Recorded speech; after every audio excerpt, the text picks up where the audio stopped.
Hey yo, hey yo, welcome Wi-Fi's to another Underground and Still, yes, still under renovation episode of the Wireless Women. Go ahead and do me a favor, guys, on your way in. You already know the drill and like this video. Why? Because when you like it, well, I love it. And if you haven't already, for whatever insane, just psychotically unforgivable reason, if for whatever reason you just haven't, make sure you subscribe to this channel. Okay.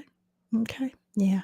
And click the bell for notifications of when I go live and when I upload new content. Because listen, it's getting ready to get it's all the way live. Okay.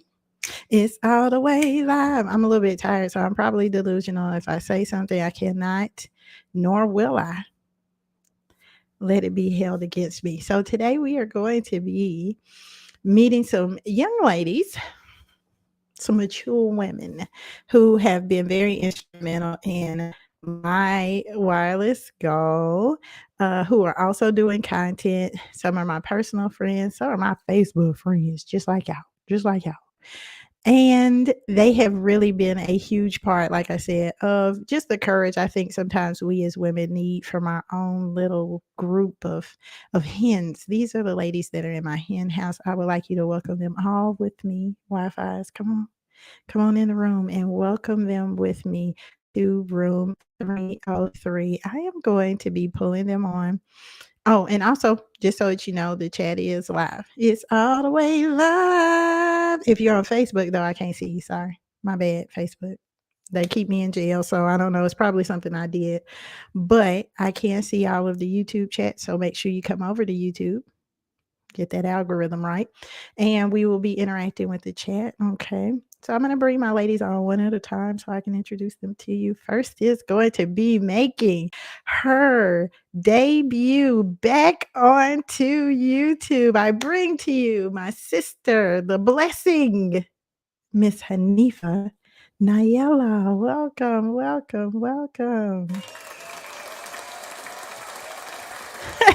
Sis, you have been going for a minute. Where have you been? What have you been up to? I am just on a hiatus, really. No, I mean, the thing about it is nothing. I have learned to do nothing. Yes, ma'am. That's that soft life right there. Soft life. Yes. I actually had some training too. I completed that. Started doing some extra work overnight. So I've been busy with that. But in general, yeah, I'm not in any rush to come back. I've just really just been receiving. That's it. Yes. Yeah. Well, you look it's always beautiful. And Thank you. I don't know if people know you crept over here to come back, but I'm happy that you chose to make your debut back Thank on my little you for podcast having me. here. Absolutely. Tell the people a little bit about yourself and what you do. All right. I am Hanifa Nayela. You'll see it at the bottom of the screen on YouTube. Um, my page is about to take a shift. So when I return, so be prepared for that. But Ooh. um, I am a mother. Mhm. Uh, I am what can I say it? A spiritual activist. Yes. Um, I'm a healer in my own right. Not necessarily the soft spoken healers. Come to the light. Oh, Not okay, one of that sounds like those. you're coming back with some fire. I'm ready for it. For everyone who has not, please subscribe to Hanifa Yes. Nayela's channel as well, because trust me, she drops gems. Now they have the magnitude of bombs, but they're gem bombs. Gem bombs.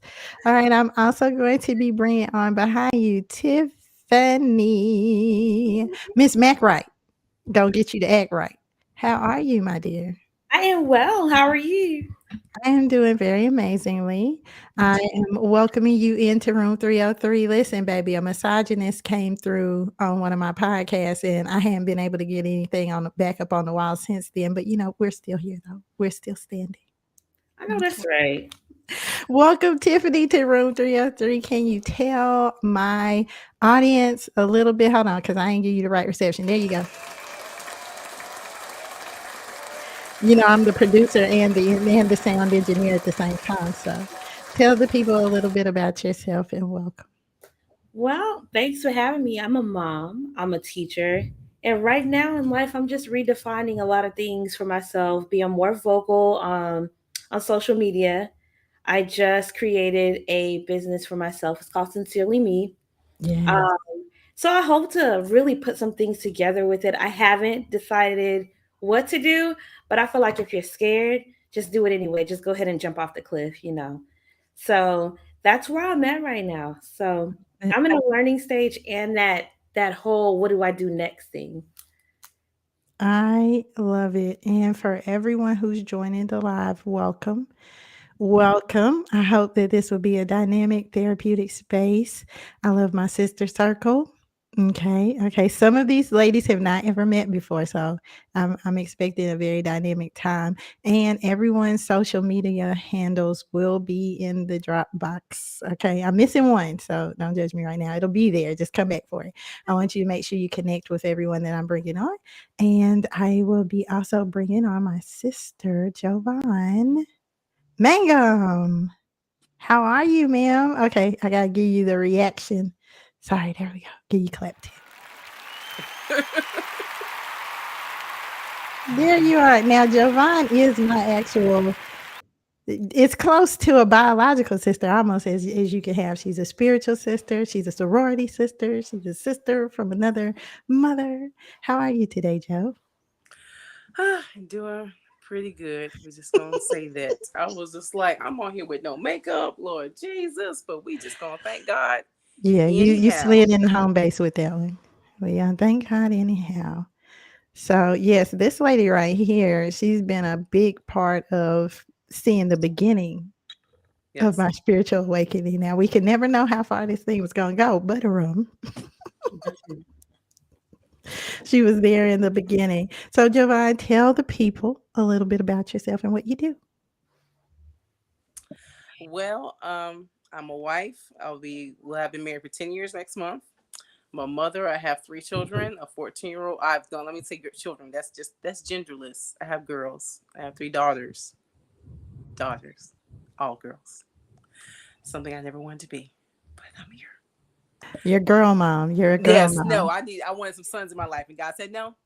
You ain't getting none. God blocked it. Look, not from He your loins. wouldn't let it be so. Yes, okay. Not from your womb. You shall not. It's okay.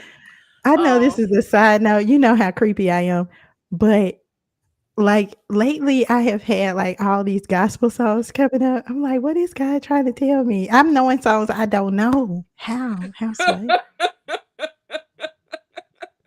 Somebody started singing something. Here I am, a psalmist. Like, what's going on? But yes, ma'am. God blocked that. He blocked that. He gave you all girls. All girls.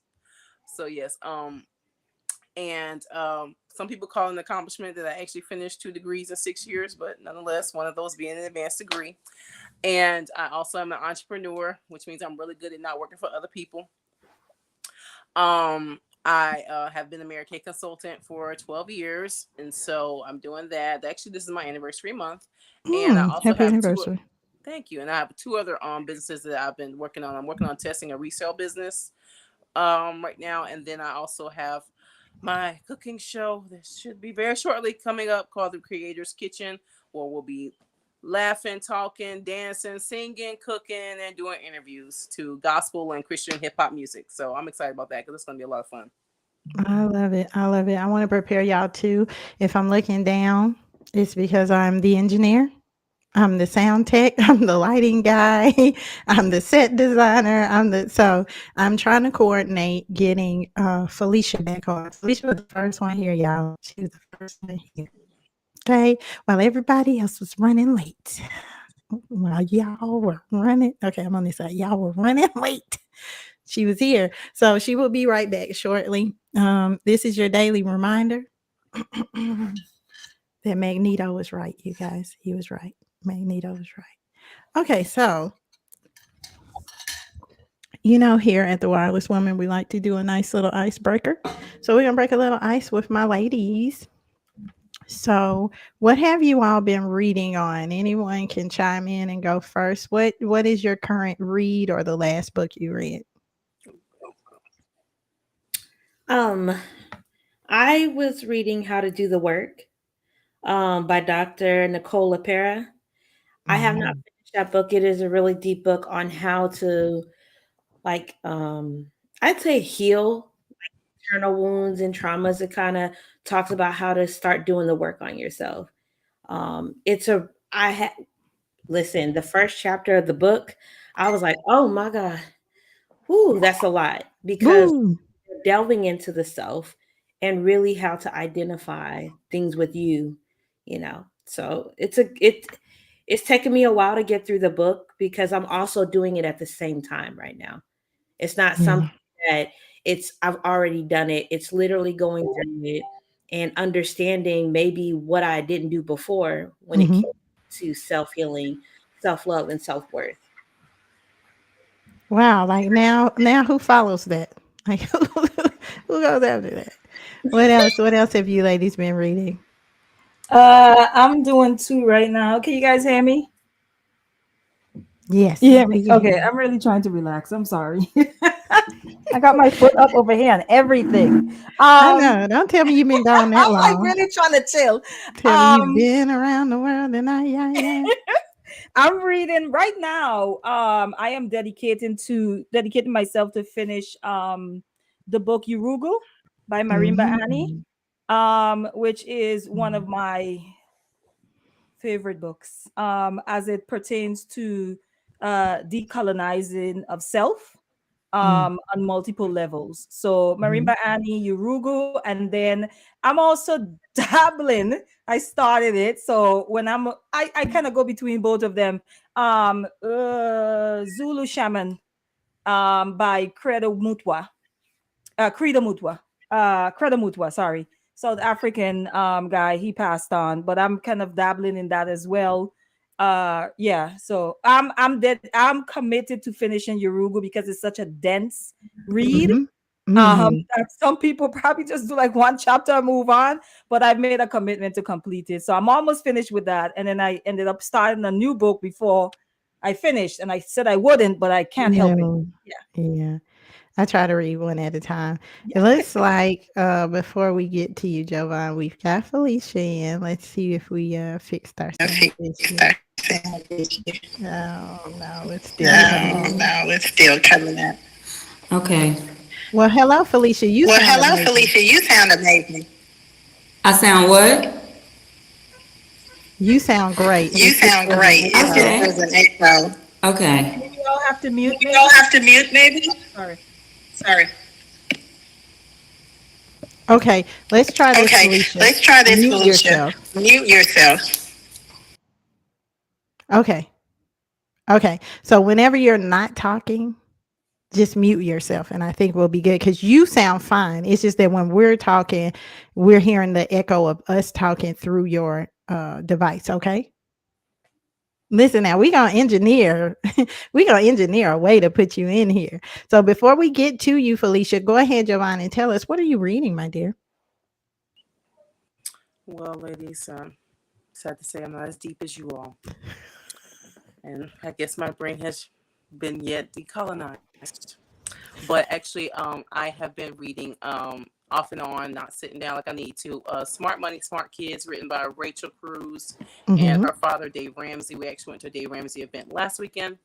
And my oldest really enjoyed it. But I have noticed generationally, my both sets of grandparents, my father's mother and my father's parents and my mother's parents. Well, my mother's father, I won't say her parents because my grandmother didn't do all that great. But the households that my parents were born into were, middle class, somewhat really upper middle class, especially for Black people, especially in the 50s and 60s. And yet they didn't really have the resources or whatever happened to create that level of standard of living for their children. And so my children, although I'm still not really at the level that my parents have, because both my parents grew up in homes that their parents owned, and my mother died never owning a home.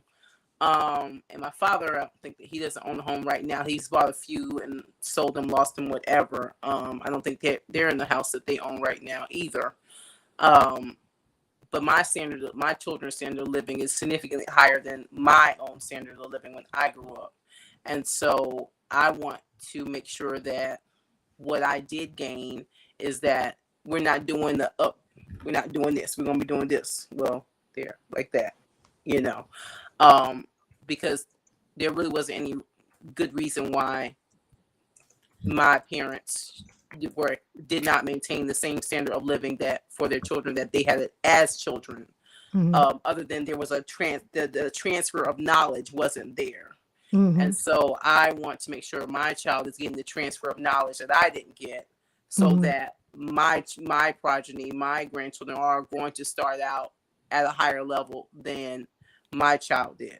And that even as she leaves, high school and college, that those levels are going to be better than my standard of living at those levels, at those points in her life. So that's what I'm focusing on right now. I got you. This is an icebreaker, Javon. So yes, ice is melted. Yes. So Felicia, as you're coming in, I have your sound for you, so I'll turn you up and I'll turn you down. As you're coming in, can you please, first of all, round of applause, baby. Oh, sorry, wrong way, sorry. Here we go. All right, so Felicia, tell the people about you and where you come from.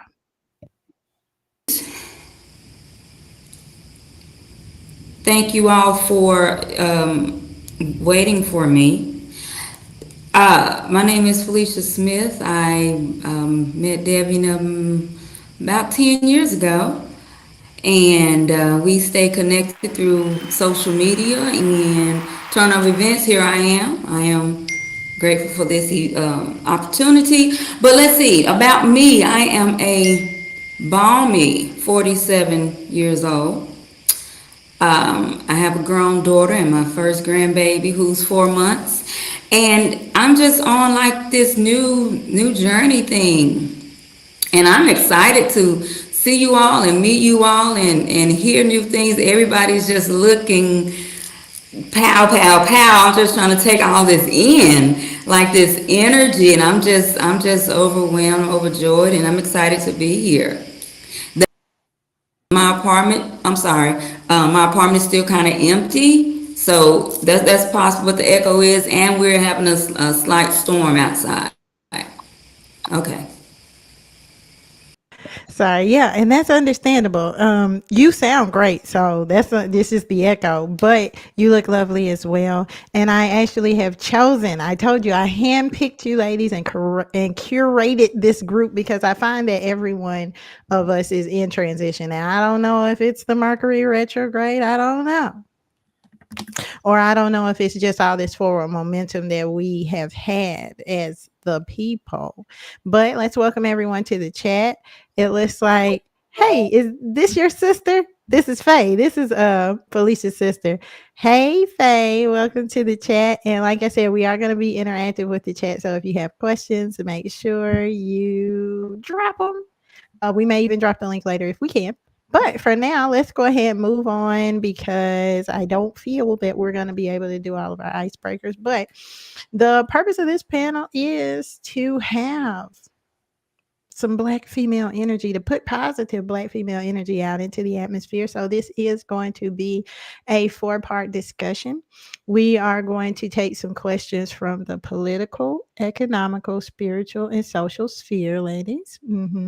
And we have chosen these questions kind of ahead of time to go over, but we're definitely here to share each other's perspective. On this channel, I always say we don't debate each other, we debate the point.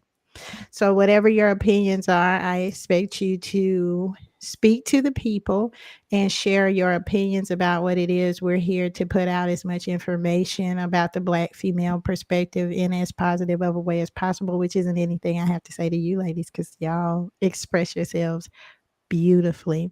But I just want for the listening audience to know our purpose is to share our opinions, not necessarily debate each other, but to debate the issue and the point, so that they don't feel like, if you came over here looking for some rumble, if you don't get it, that'll be the reason why.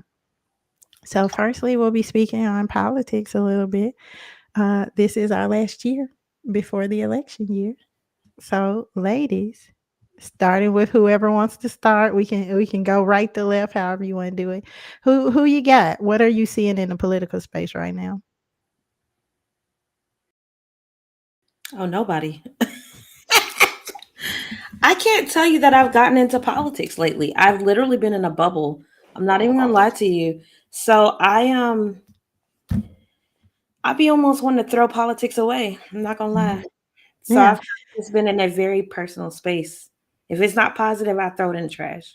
And well, do you feel like politics have been negative? Reason why I ask is because just a few years ago, it was like ladies' night, and we had Sarah Abrams, we had like all the ladies. Am I the only one that noticed? It seemed like it dried up.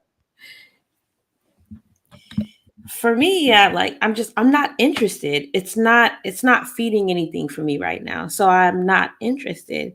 And I wish I had a better response, but it's not doing anything for me right now.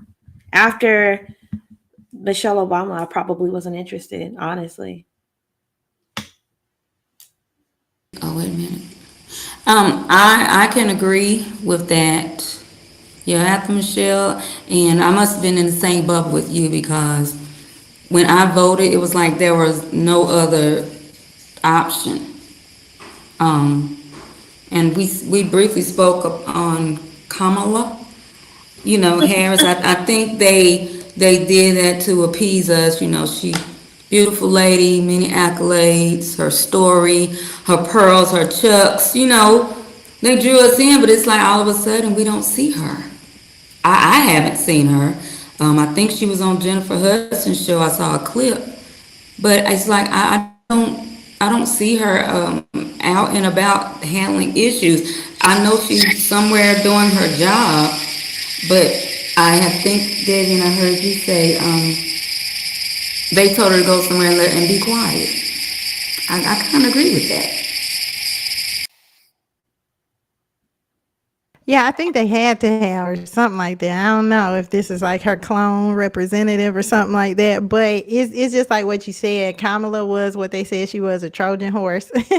She was a Trojan horse full of other men, I guess, because like she hadn't been speaking up for herself. But I did put forward in the questions that we had, because y'all brought it up, that Michelle is like, after Michelle, what? But Michelle been around talking about her and Barack and their marriage, and her husband Kamala sitting here cooking for us and giving us recipes and all that different stuff. They are the fit, feminine, and friendly women that all black men wish all black women would be. But baby, they not in that political space. So what do you think, Jovan? Well, I mean, I am actually a political junkie, and I really wasn't a fan of her record.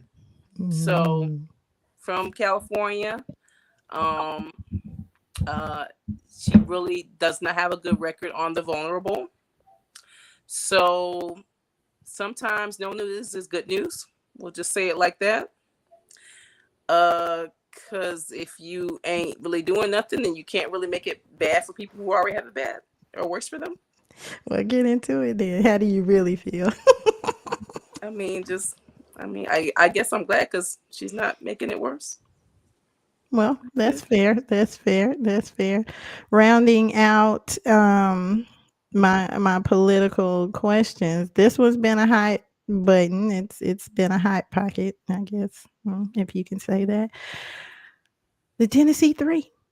The Tennessee Three. So it kicked a white woman and a couple of black guys out of Senate, and looks like there was a whole bunch of rigmarole. Ladies, do we care? Are we getting involved in this one, or are we going to sit this one out? I mean, so what really happened? Because they kicked him out and brought him back in. So what was that about?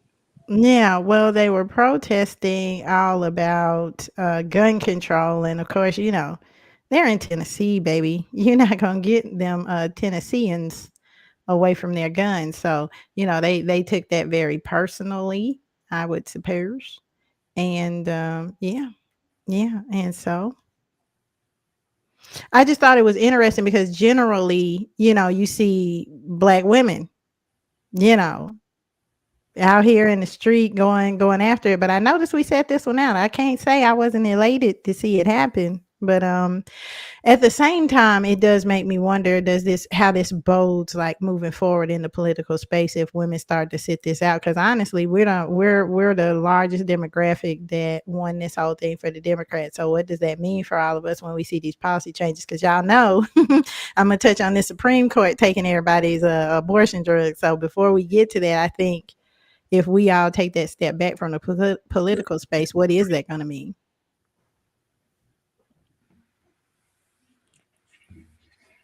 I guess I want to ask, why do you think that is, that women are kind of taking a step back? What do you think is happening right now? I'm sorry.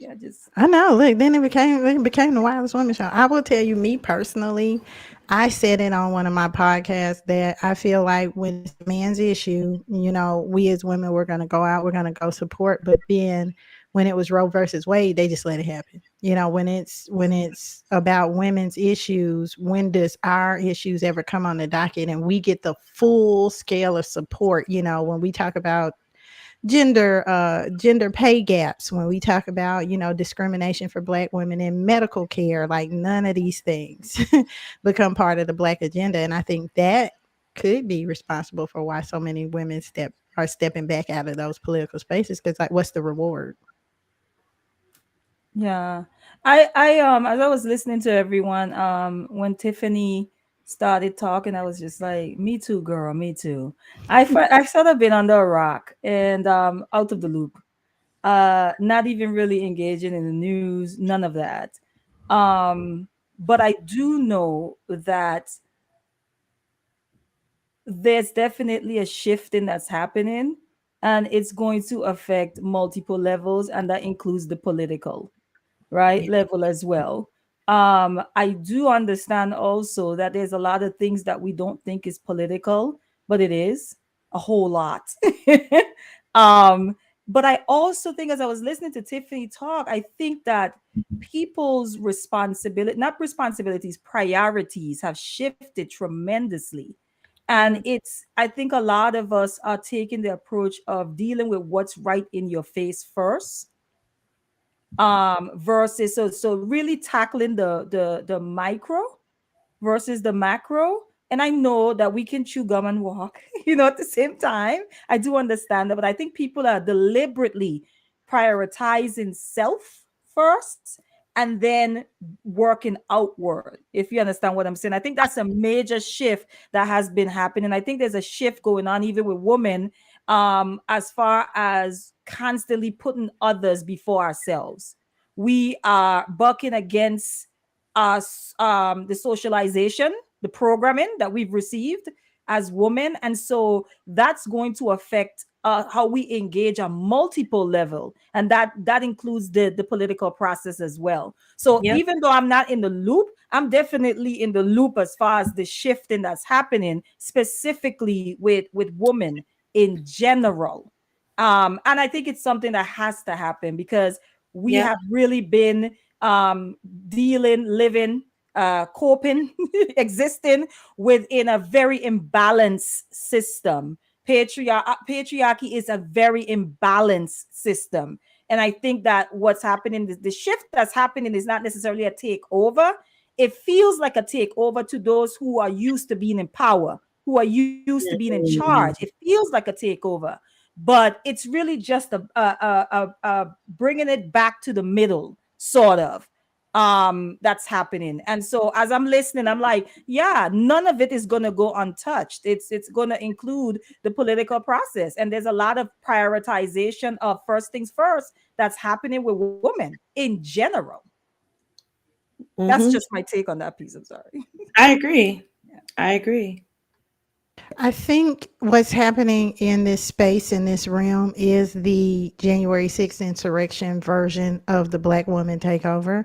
And I think it feels reactionary when it's actually revolutionary. What are your thoughts? Because you brought up so many great points, which is why I always love doing panels with you, Hanifa. You said, we've shifted from a macrocosm, which is these large Black movements of trying to unify and mobilize the people. And we know why. It's because ain't nobody going.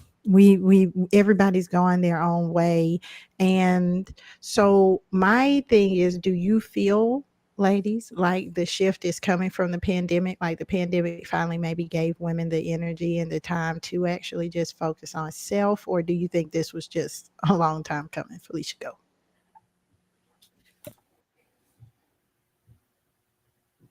Quick. Back to, not to divert your question, but back to the shifting. I believe that the shifting is happening because, the Maxine Waters and the vocal women that were so prominent for a while, I haven't seen them. And it's like the shifting is happening, like all of us are here now. As I don't want to say age out, but age happens. People get older, and that's why the torch has to pass and the shifting has to happen. But I do believe COVID gave us all time to regroup, reevaluate, and do some mental health work that has projected us out to the forefront. Personally, I know COVID allowed me the opportunity to find my voice after I had to shed off stuff that I didn't even know I was holding. So yeah, I do believe just being away from all of what we were busying ourselves with gave us the time to do some real soul searching. So now that whomever the shifting has taken place, or whoever takes that forefront, when they pop out, okay, this was the next person we've been waiting on. Because I feel it's bound to happen.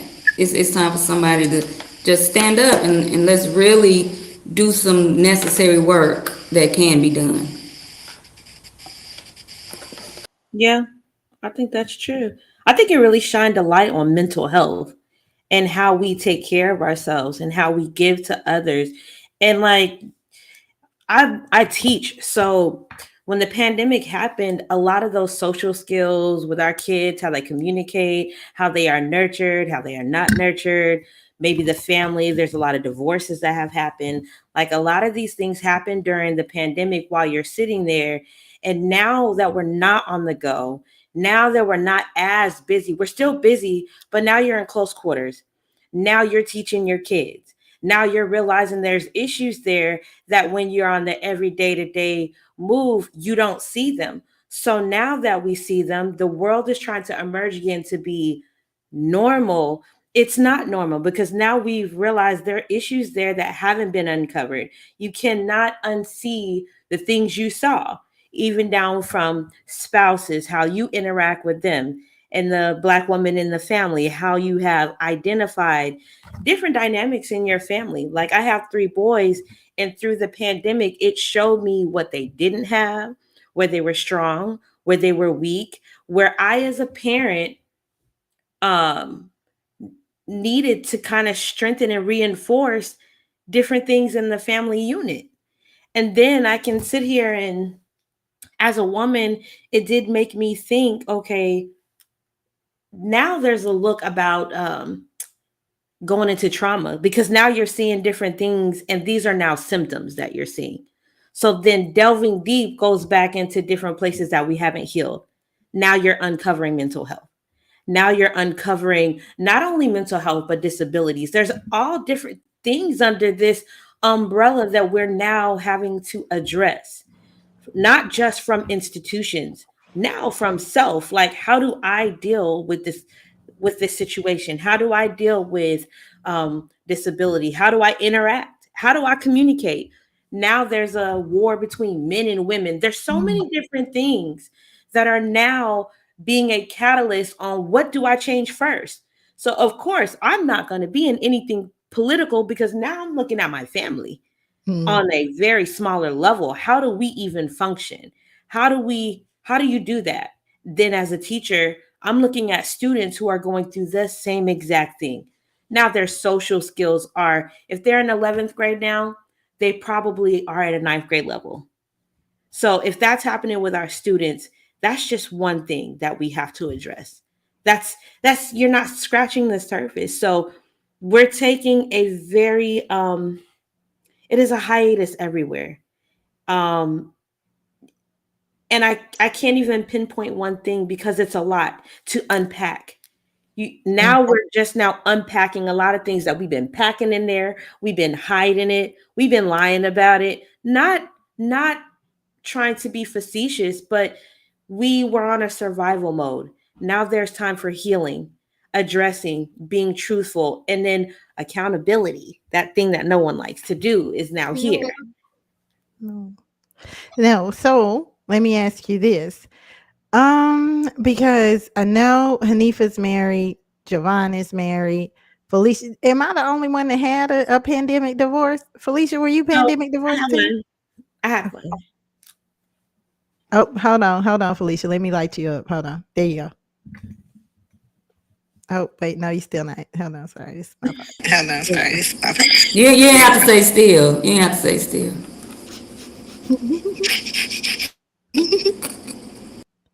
Okay, hold on. Anytime, Felicia, you got the little mute button. I'm gonna let you control your mute button because I'm doing a horrible job.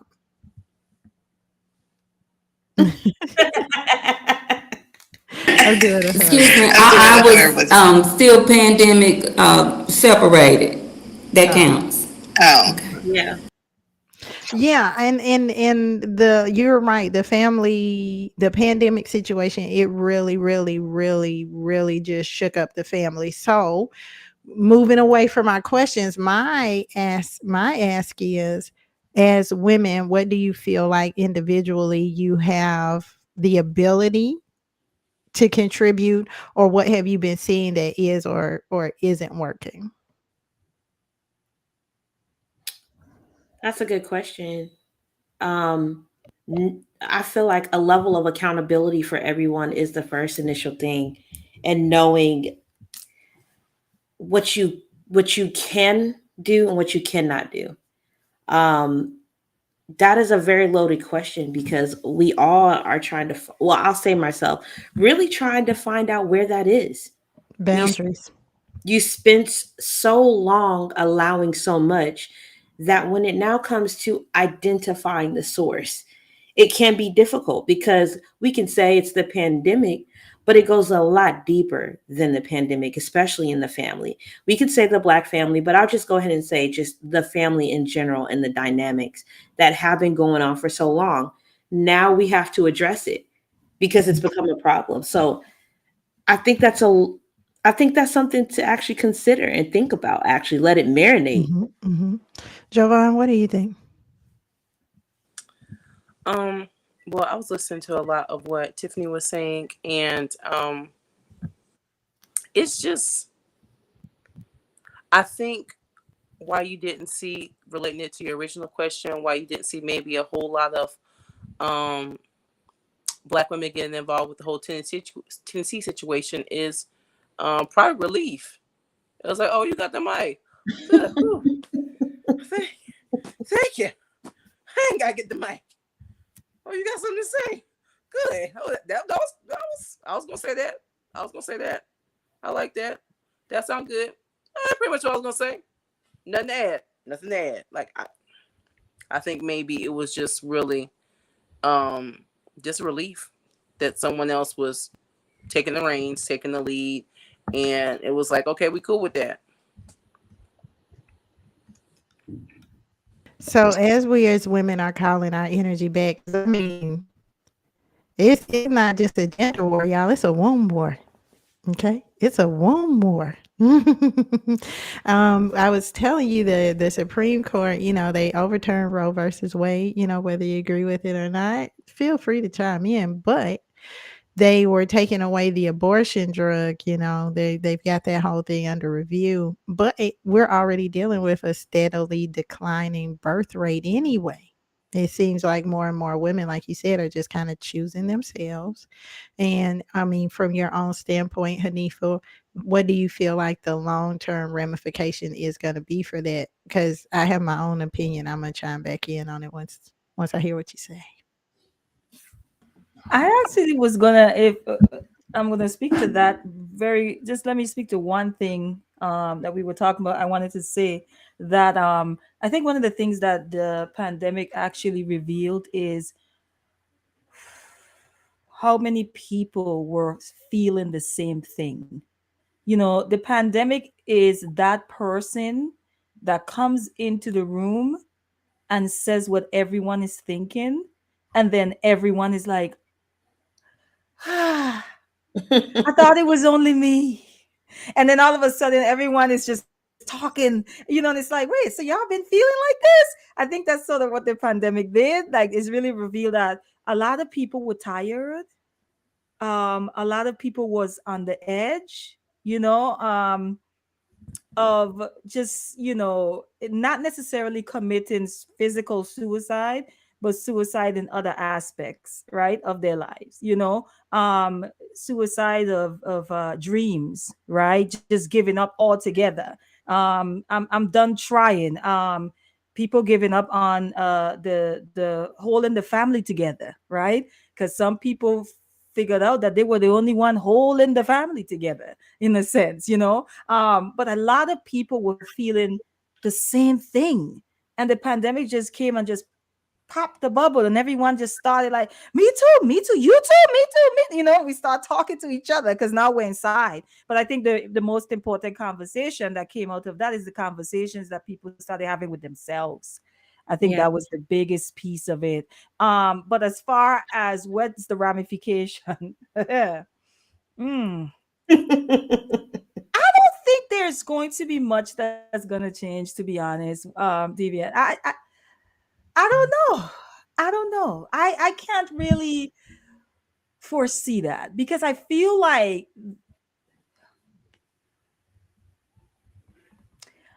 yeah, I don't know.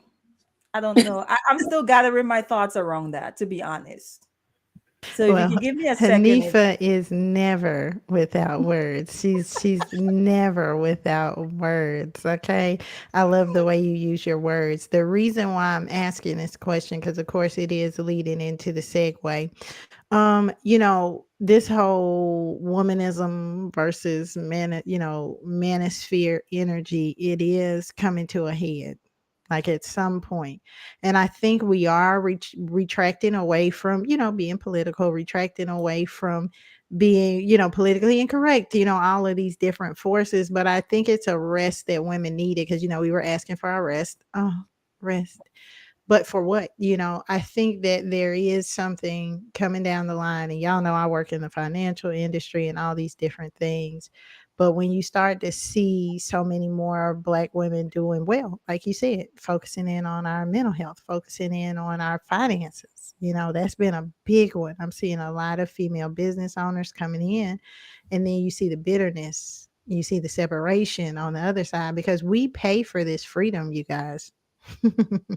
We pay for this freedom with a loss of intimate friends, with a loss of relationship, with a loss of intimacy, with a loss of certain things. Because we have on this panel 2 married women. Like, I think that's awesome. You know what I mean? And 2 divorced women, and you still separated, Felicia? You said? And yeah, so we're paying for all of this. I feel, me personally, my experience has been that it is starting to be a weapon, and I'm wondering that to the backdrop of all this positive female energy that is emanating. I mean, because I feel like we got the favor on us, maybe the favor of God on us right now. I have an announcement that I can't even make because I don't want to get fired before I leave. But I don't want to get fired before I go. That letter getting ready to come out. It's in draft Right now. Well, just hold on, don't say it. but let me just say it's promotion, it's advancement, you know. And I've been in the dating space along with Tiffany. And baby, when I don't even want to tell people what I do. Because when they finding out a dude came in my house and never spoke to me again. So I'm trying to figure he said he was like, you got a nice house, but I could feel the jealousy. I could feel the rage, you know? Yeah. And here's Project 704. He says feminism destroyed the Black community, especially the Black family. And here we go.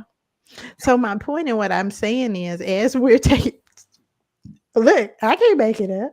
I can't make it up. I know this person, and I told y'all this happens over here. So nothing fell off the wall this time, though. So here's the thing: we're being turned into weapons. We're being turned into weapons, despite the fact that we live in our best lives over here. So I want to know, you know, how you guys are feeling, because we can stay in this bubble all we want to, but it's a bunch of people walking around here with pins and needles, baby.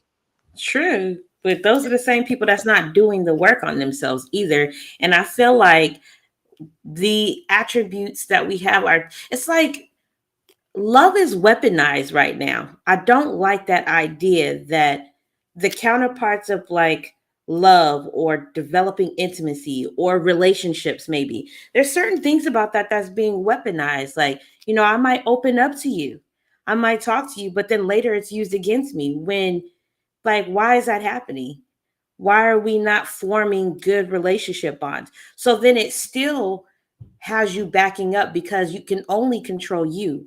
So that means I need to back up and see, why am I not creating good relationship bonds? What is it? Because right now it's like male and females attacking each other. That bothers me. Because if you really just focus on you, you don't have time to pick apart. Well, this is just for me. There are some women that would love to pick apart a man, and there's some men that like to pick women apart. Like, this is the problem. That is the problem. The problem is you're taking so much time, energy, effort to say you are the problem. But at no time did you stop to say, what can I do to be better? Because when you change you and your energy and you align back to where you need to be, it forces others to change how they even interact with you. So it starts with self and who you are. Like, I'm not about to go back and forth with a man. I'm not going to do it. I did do that. But then it was just like, okay, why? Why did you feel the need that you should say that?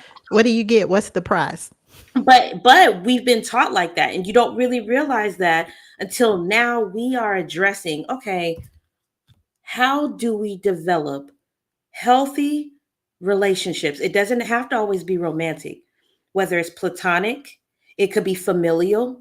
It could definitely be, it doesn't have to be adult, it could be adult child.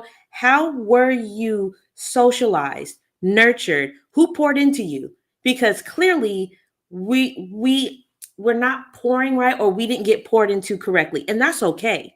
You don't even have to put blame on anybody. You really can address it and identify it. What is my issue? And I think we need to start there, because we're universally, men and women are going to be different. Men are wired a certain way. That is how they were created.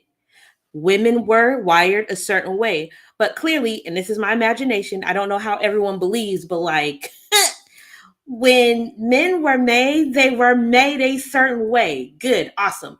I feel like God said, okay, so let's create her and let's give her what he doesn't have, which makes you a good pair. So my thing is, men are not going to change certain things. Good, fine, that's fine. And women are not going to change certain things. There are certain arguments we're always going to have. Why do you take so long in the bathroom?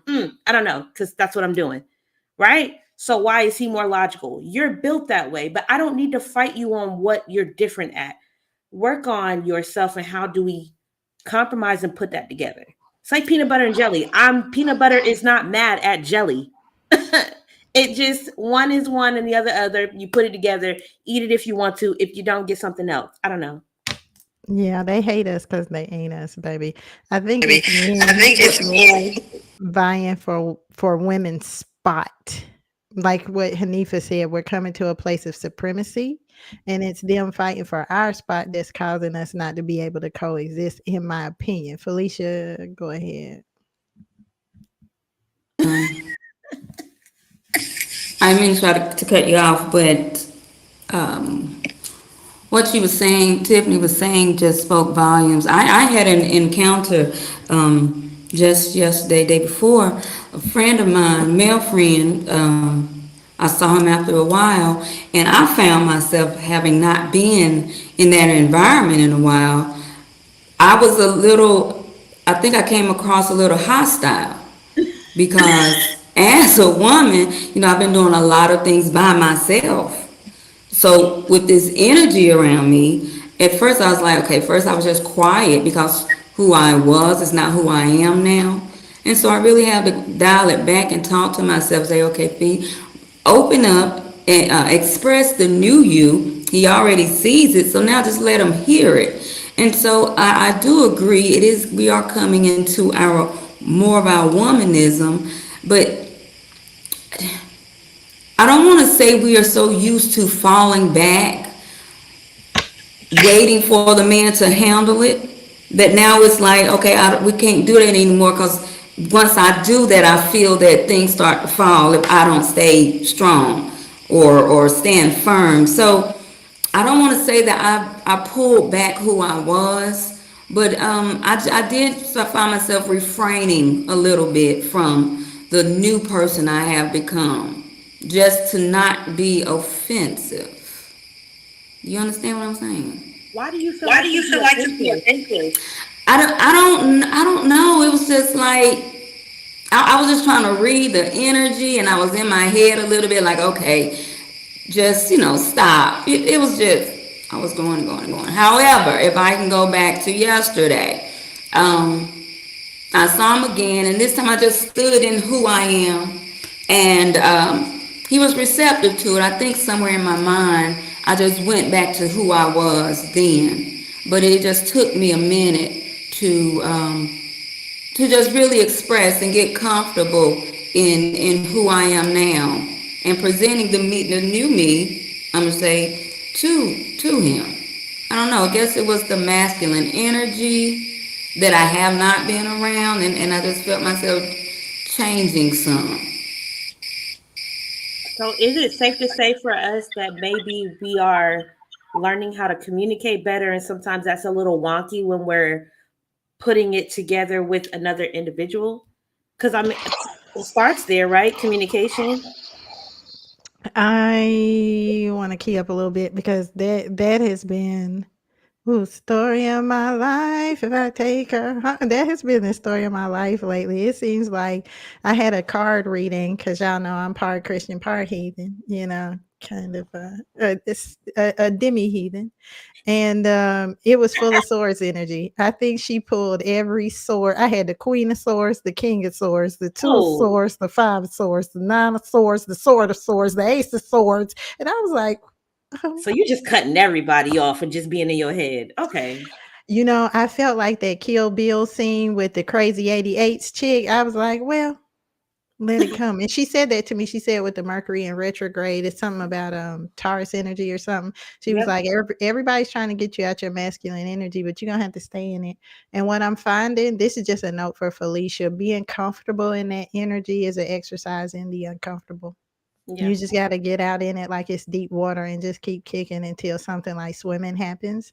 Because I currently, because they think I don't know, but I know because I got friends in high places. I got 3 HR cases on me for insubordination. Oh my God, girl.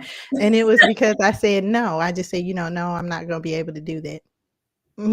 After having been used like a mop in a bucket. Okay. I said, Yeah. I don't think I'm gonna be able to do that. And that's evidently insubordination. So I say that we can't shift the energy even sometimes when we want to, because like you said, we're not going back to that post-pandemic world where we don't know who we are anymore. Yeah. Jovan or Hanifa. Well, I was actually getting to your original question. You were asking about the birth rate and different things like that. And for me, when I look at those numbers, I think about Black culture. And when I say Black culture, I mean ADOS. Nika, you sound very Jamaican. I might be wrong, but you sound very Jamaican. It's West Indies, but it's given Jamaican. It's given Jamaica. It's I'm from given. the Virgin Islands, but you're Okay. fine. Okay, yeah, it's giving. So yes, and so, Get which it that's right. United States Virgin Islands, right? Not British. So okay, so you're American. So we gonna put you in there.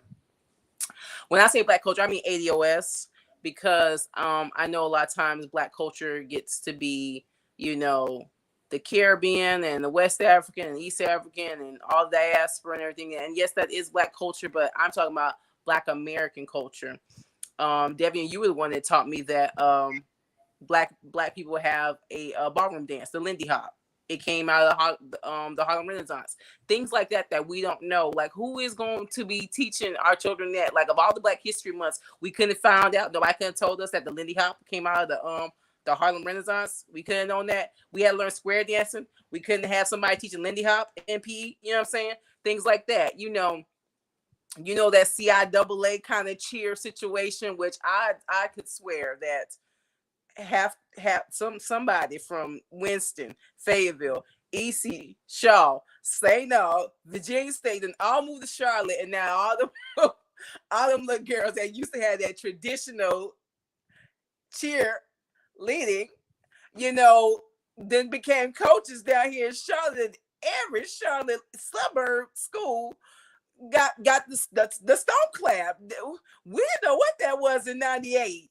We found out in '99 what that was, and it's those sorts of things. It's the closure of Black colleges. It's the shrinkage of those. It's the educational rates, because I love everyone along diaspora, but a lot of people, if you're from Ghana, if you're from Ivory Coast, you're from Nigeria, a lot of those students are not necessarily going to a Fayetteville State, a North Carolina A&T, a Virginia State, a Morris Brown, a Delaware State, and things like that. Those people are generally going to PWIs. I've been talking to my child about Winston State for 10 years, and she's 14. Okay, you know what I'm saying?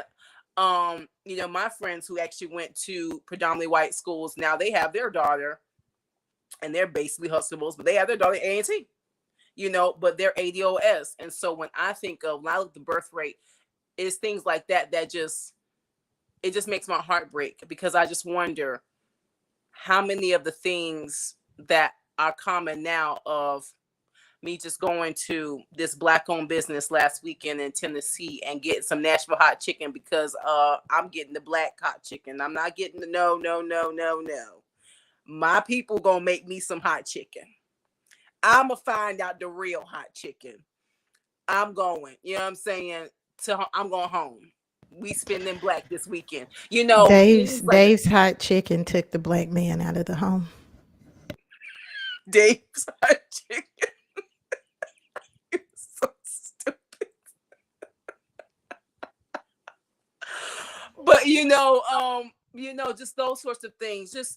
Just culturally, how we have the person that sells the Black soap and the shea butter, those sorts of things, as there are less Black people being born to be consumers and partakers and contributors to just our little markets here and there that are all around. I just wonder what the landscape is for my children, how student bodies look 15, 20 years from now. And then when you're having less of us, and then you look at racism in the graduate level, like I know, and you know who he is if I said his name, Debbie, one of our colleagues at Fayetteville State, wanted to get his PhD in educational stuff, had plenty of work experience, but doors were not opening because of the skin color. And I think about how many other people like him are more than qualified to get into these programs, and not even getting into these programs, where a place like a Barber Scotia could still be an active, vibrant, accredited university or college, where Morris Brown could be where it is, or just different schools wherever could have been saved, could have been strengthened, had our people had the strength, had the pathway laid out for them to be Dr. XYZ, and in that position to be that educational, strategic leader in X, Y, and Z. And so those are the things that I think about. I think about the fact that, a lower birth rate for Black people basically means that some of my grandchildren are probably mixed. they're probably multi-ethnic, you know. So Definitely. you know, Yeah. am I gonna are we gonna have, we're talking even little things like we're getting ready for Easter, come over to grandma's house or whatever I decide I'm gonna be called, you know, and we're gonna do your hair. How does that look if, you Yeah. know, there are not Yeah. enough black boys for But my children to all have a unfortunately, black husband? Black men are the progenitors of culture. You know, we're going to take their last names. Half these Jamestown, all these states and cities have been named after men who went out and conquered and took land from other people. So we're not the ones that are taking the lead on that. You know, these biracial children are in large part, and I can say this because I have biracial children. Trust me, every time I speak on this, they love to call me out and be like, how the divester? And I keep explaining to them I'm not divested, but people just use terms they heard somebody else use. They don't even know what socialism is when I say I'm a socialist, and they be like, you're a socialist. I'm like, thank you. Like, please understand what you're calling someone. But I have biracial children, and my daughter will even tell you that. She say white mom biracials are different than black mom biracial. So we're not the ones that are taking the lead on what this culture looks like. I mean, you know, they say we are, and it's weird how did we get blamed for this? How did we get left in the black community by ourselves, and all of a sudden this became our fault? But I mean, he said it. Listen, look, here it is right here. We only got a handful of comments. So he said feminism did. So he's in the Project 704 Media. And we've had some insightful, wonderful, you know, conversations. I put a post on my social media where I said some of the best men I know are misogynists, and it's sad. It breaks my heart because it undercuts everything they say they stand for, especially if they're fighting for racial equity. They don't understand that misogyny is racism's sexy cousin, and I keep trying to explain it to them. But I don't know how we got saddled with the responsibility of this one, but I shy away from even having conversations about it at this point because I know we can't do anything about it. We can't build this back, like Joe Biden said, build back better. Baby, not these black women. We can't. We over here trying to live soft life, like what Tiffany said, and rest. Hanifa, what are you saying? Because this is your work. So okay, so I think that something that you said. So I'm not of the belief that men. Okay, so let me just say it this way. Let me not say what I'm not. I am of the belief that women pass the culture along. And the reason why I say that is because of exactly what you just said. You gave an example of it. The white mom of a biracial is different than the black mom of a biracial because the mothers carry that culture and pass it on to their children. This is why biracial children who have white mothers, there's few in between where, you know, they show up a little different than biracial children who have black mothers. But before I go any further, I wanted to say to Javon, you're fine. And I wouldn't loop me in to aid us, and I'll tell you why.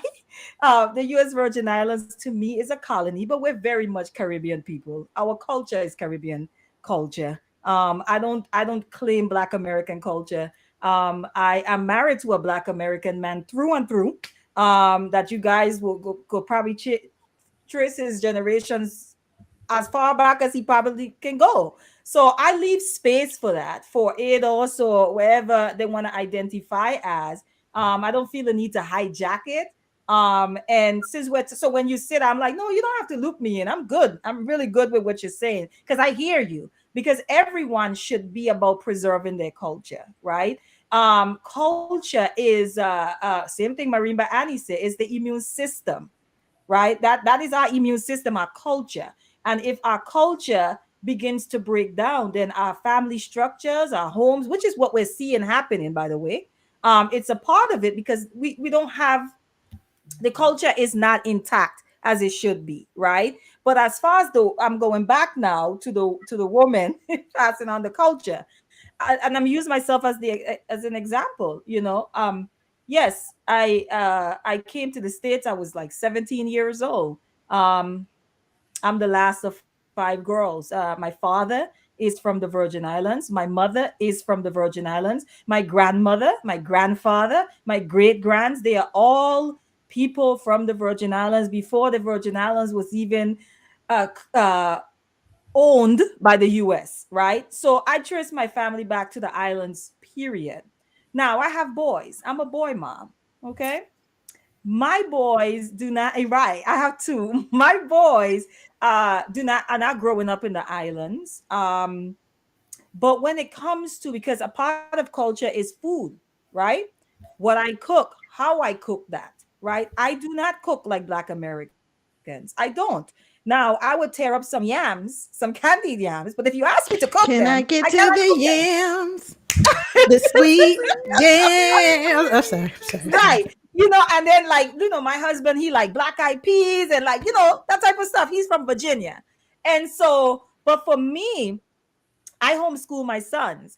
I am the one that's teaching them. I am the one that's teaching them. And most women are teaching their children. So we are the ones that pass that culture on to our children, whether we like it. And I know there's this whole conversation around men being the head and all of this type of stuff. I say, if you want to go with that, which I do not subscribe to, and I don't, Wireless. Yep. I don't either. I don't subscribe to that. But if you're going to go with that, I would prefer that people really be honest in saying men. If you want to say men are the head, maybe say men are the head of the family, right? But not the household.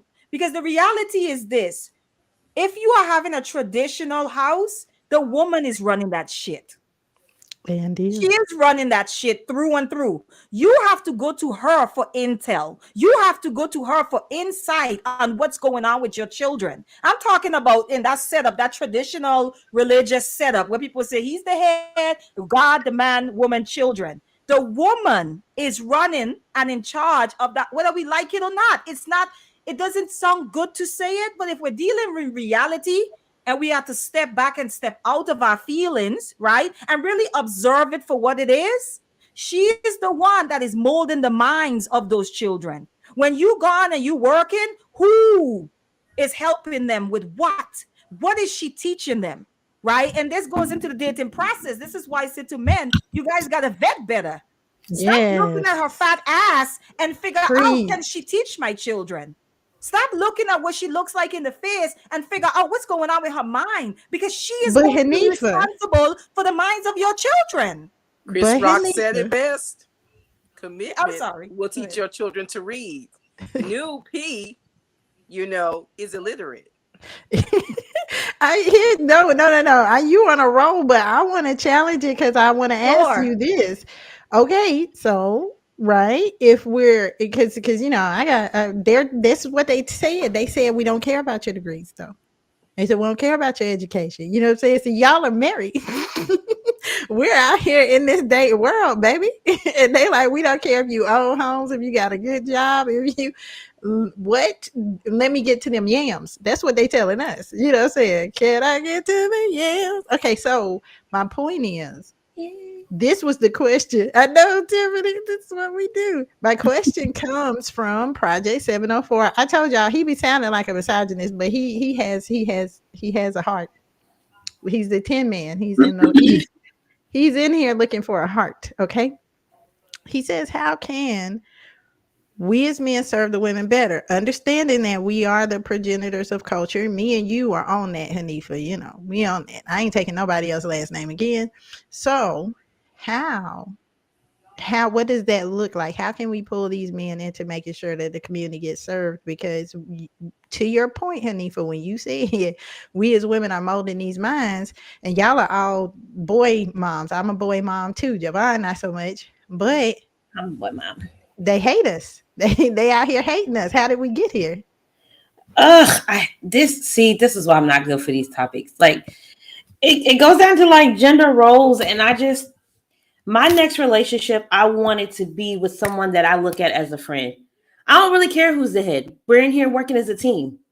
I don't really care, because at the end of the day, I need you. It's not a need anyway, because I'm one of those 100 people. I'm not a 50-50. Because before you get into something, you need to be at 100%. And whatever that entails for that union, y'all need to be able to talk about it. I'm not doing what everybody else is doing. I'm just not, because my needs are different from the next person who wants to be a wife. And the end all be all for me is not necessarily to be a wife. I know that sounds bad, but it is to be ultimately a whole person. Then having a person with me, knowing how to be their friend, how to love them unconditionally without those expectations. I know that there are expectations. People got to get their shit together. I'm sorry, they just do. And before you're trying to mesh that together and tell me what, I'm not submissive. I'm not. But I can submit. I have the ability to submit. But by what a weak man's definition is of submission, that's not me. It's not me. I'm sorry. I don't want to do it. Get somebody else to do it. Somebody else to do it. I submit on a by case basis. I submit. Let me read the mission and then decide if I'm a sub it. I gotta read this one. Write the vision and make it plain. Let me see, because it's a case. So no blind submission for you. No, because my thing is this: are you submissive to your friends? No, you come together with friends, you have similarities, you have differences, you create healthy boundaries. That's what you really should want if you're getting into a union with a man. Like, you're going to be different, we might be the same, but what helps you? What is your language of love? How can I love you? And he should be asking me the same thing. It's not, you're a woman, so you have to cook, clean, and that. Like, I'll do it because I know how to, because before I came in a union with you, I knew how to do everything I needed to do, right? Because I'm a single mom. But I'm not coming in this to be your servant, and you're not my servant either. Nobody is the prize here. We're not prizes. We're not possessions. We're not things to be had. We are people to be loved. We are people. You're agreeing with me when we take vows. You're agreeing to love me through the thick and thin. This is an agreement, not a receipt. I'm sorry. I'd rather be by myself if it's going to be like a transactional love. You got to go. I can't. Like you said, get somebody else to do it. Felicia, go ahead. You got to go. Okay. I'm still stuck back when Hanifa was speaking. I'm trying to take notes. I'm trying to think about what I want to say. I'm trying to remember what I'm saying. Listen. Whew, I am just taking all of this in. Okay, listen, y'all go ahead. Get back to me. Come back to me. Mute me. I'm not ready. I love it. I just wanted to say the submission piece to kind of build on. It's not necessarily a pushback on Tiff. Tiff, sorry. I have my best friend name is Tiffany, and I call her Tiff. I'm sorry. I want to call her Tiff. It's okay, Queen.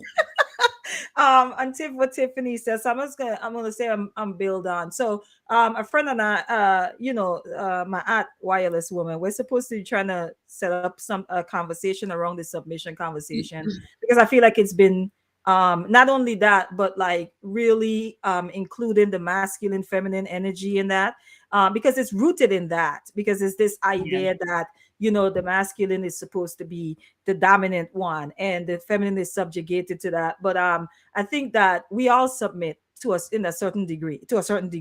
What it is that the way that they've been the submission conversation have been butchered and weaponized. Most women just shy away from it because we don't want to have anything to do with that particular definition of submission, because it sounds more like subjugation than anything else. And so most of us are like, well, hold up now, but I think there's a conversation to be had, because in reality, we submit the feminine, masculine energies that exist in all of us. Right?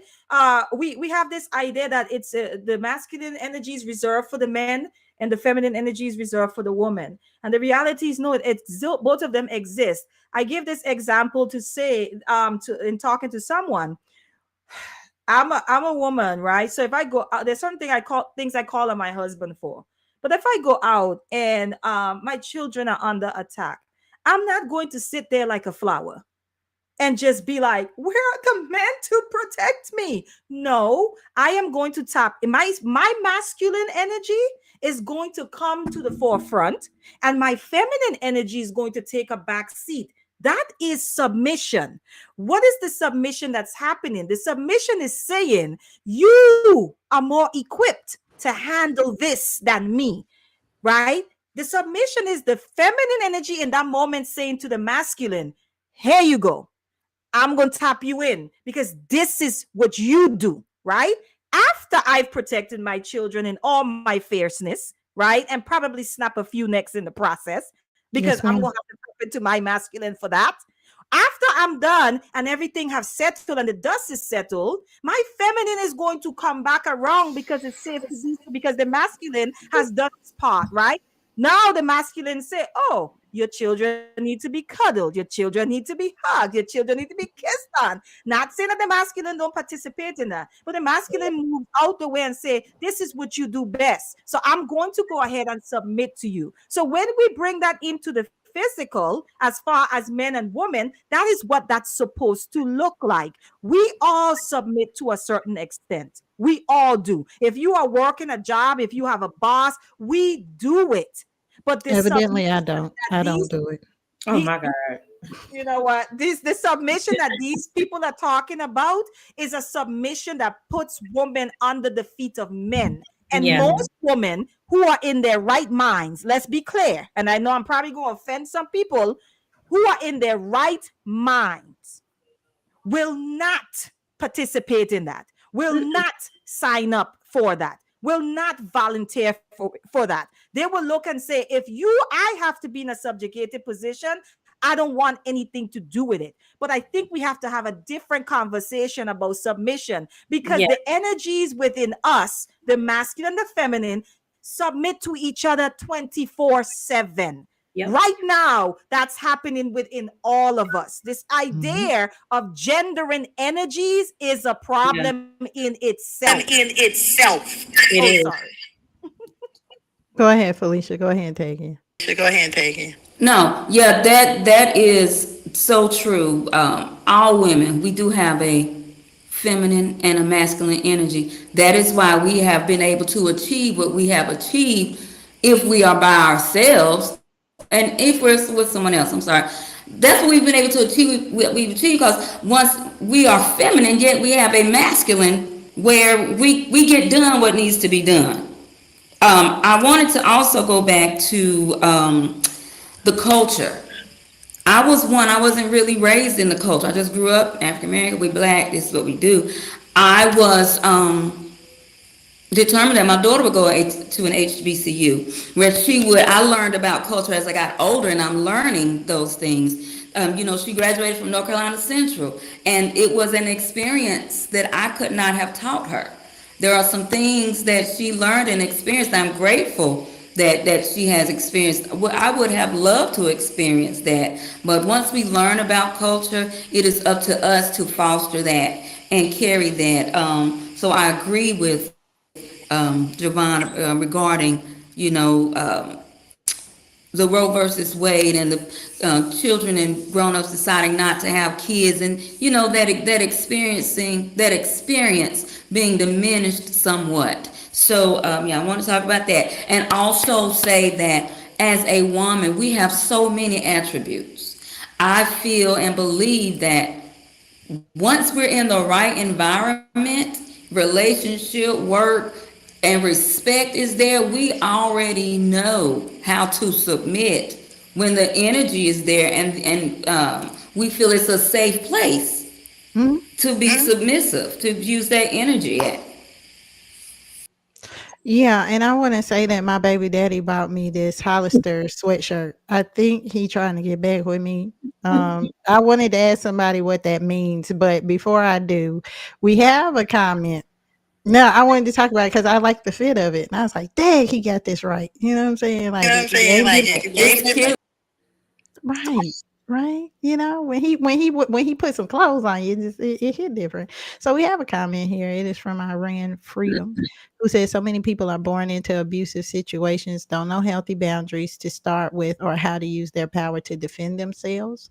That's why we need early education on abuse. And this is a great comment because I wanted to segue into what you said, Hanifa. I have such a different view on masculine and feminine energy than you do that it's actually kind of weird. because I was listening to you talk and I was like, gosh, we've had this conversation so many times before. How did I not know this? But I disagree. I think that wild, chaos, destructive, creative energy is the feminine energy. The energy that comes in and says, all right, I'm about to defend my family. That's that female hunter energy that you see in a lion pride. You know, mostly all of the faster lions are the women, and women, the female lions, will eat the alpha male if he can't defend the pride. The ultimate choice of who the alpha male is comes from the females, because they are so much more vicious and cutthroat than the males are, that if they can't defend themselves against the women lions, they will kill him and they'll pick a new alpha male. So I find men have the white energy, the light energy. Even when God spoke in the beginning, for those who believe that, let there be light, he brought order into dark energy. And so that yin yang energy, the balanced energy, you know, I have it on the back of my hand, the yin and the yang, that chaos energy is the feminine, and men bring order to that. More often than not, when you come home burnt up about that nonsense that went on the job, how dare they? How dare they? But that's all right, because like I said, I'm gonna take that letter in there on Monday. So when I was talking to my masculine energy, they was like, hey, listen, you about to be up out of there anyway. Don't even worry about that. Cause you know, like they don't know you. They don't know who you are. And I'm like, but they about to know me, cause I'm getting ready to, I'm gonna put cases on all you. I was in there like Denzel Washington in the training day. It was ugly, you know, it was ugly. And I was so happy to actually have masculine energy that brought order to that type of dark chaos energy, and was like, no, know who you are. Stand in your integrity. You said no and you meant no. And whatever the consequences are, accountability, whatever the consequences are of you doing what you knew was the right thing, stand on that. And so I really think that we as women have not tapped into really defending ourselves, like what Iran Freedom said, against abuse and things like that, because we've allowed our chaos energy to be commandeered by men. Now they out here emotional and talking about nobody understand how they feel, you know. And now we gotta be strong for them. So I think, but you know what? No, it actually, we are not that different. I hear you. We are feminine. Not, let me don't say we. Let me not monopolize on that. The feminine energy is the chaotic energy. The feminine energy will burn shit down, right? It's the masculine that comes in and says, but what about the neighbor? You like her. Y'all get along so well. Y'all kids play together. You can't burn the whole village down, right? But the feminine energy will go there. That's the chaos. We will burn we everything don't need down. no water. Let the mother burn. That's kind of the logic. But Tiffany, I'm gonna let you go. I wanted to speak to, because what Freedom said, you asked the question to kind of segued asking a question like, how do we address these same boys that we're raising, I'm paraphrasing, you know, is growing up to hate us. And I think a lot of that is connected to abuse. And this is a different kind of conversation, and I am not afraid to have it. I am of the belief that the matriarch within the Black collective is untouchable. And I know why. I understand why that is. A lot of our women have been, whether by fault of their own, or by them being a victim of a situation that they didn't sign up for. But a lot of our women have been left to raise children by themselves. When you understand the role of a woman and how she functions with her children, and you see that, like how tight, you know, how close they get to, because you're feeding them, you're sheltering them, you're nurturing them, all of that. It's hard to find fault in Black women. And I think a lot of our boys, the emasculation process starts very young for them, by the hands of their mothers. That's a fact. And it's something we don't talk enough about. That's just, I think so. I think because it's a hard conversation to have. No one wants to be told, especially if they feel they tried their best, that their best wasn't enough. No one wants to hear that, especially as a mother. I mean, come on, we're mothers, right? No one wants to hear that. But let's be real. A lot of these boys grow up to be men, and they end up on the internet attacking other women because they have misdirected anger. They're angry at their mothers, they're angry at their grandmothers, they're angry at their aunties, they're angry at the babysitter who were doing things to them when they were 8, 9, 10 years old. Like, there's a lot of that, right? And we know men or boys don't have access to the full spectrum of their Of mental emotions the health. way girls Hmm. do, because a lot Yeah. of this again is connected to how we're socialized, how we're programmed, what who is allowed to express and who is not, right, as it pertains to genders. So to answer your question, how do we do that? We start parenting differently, and I'm a big advocate of that, right? We stop treating our children like property.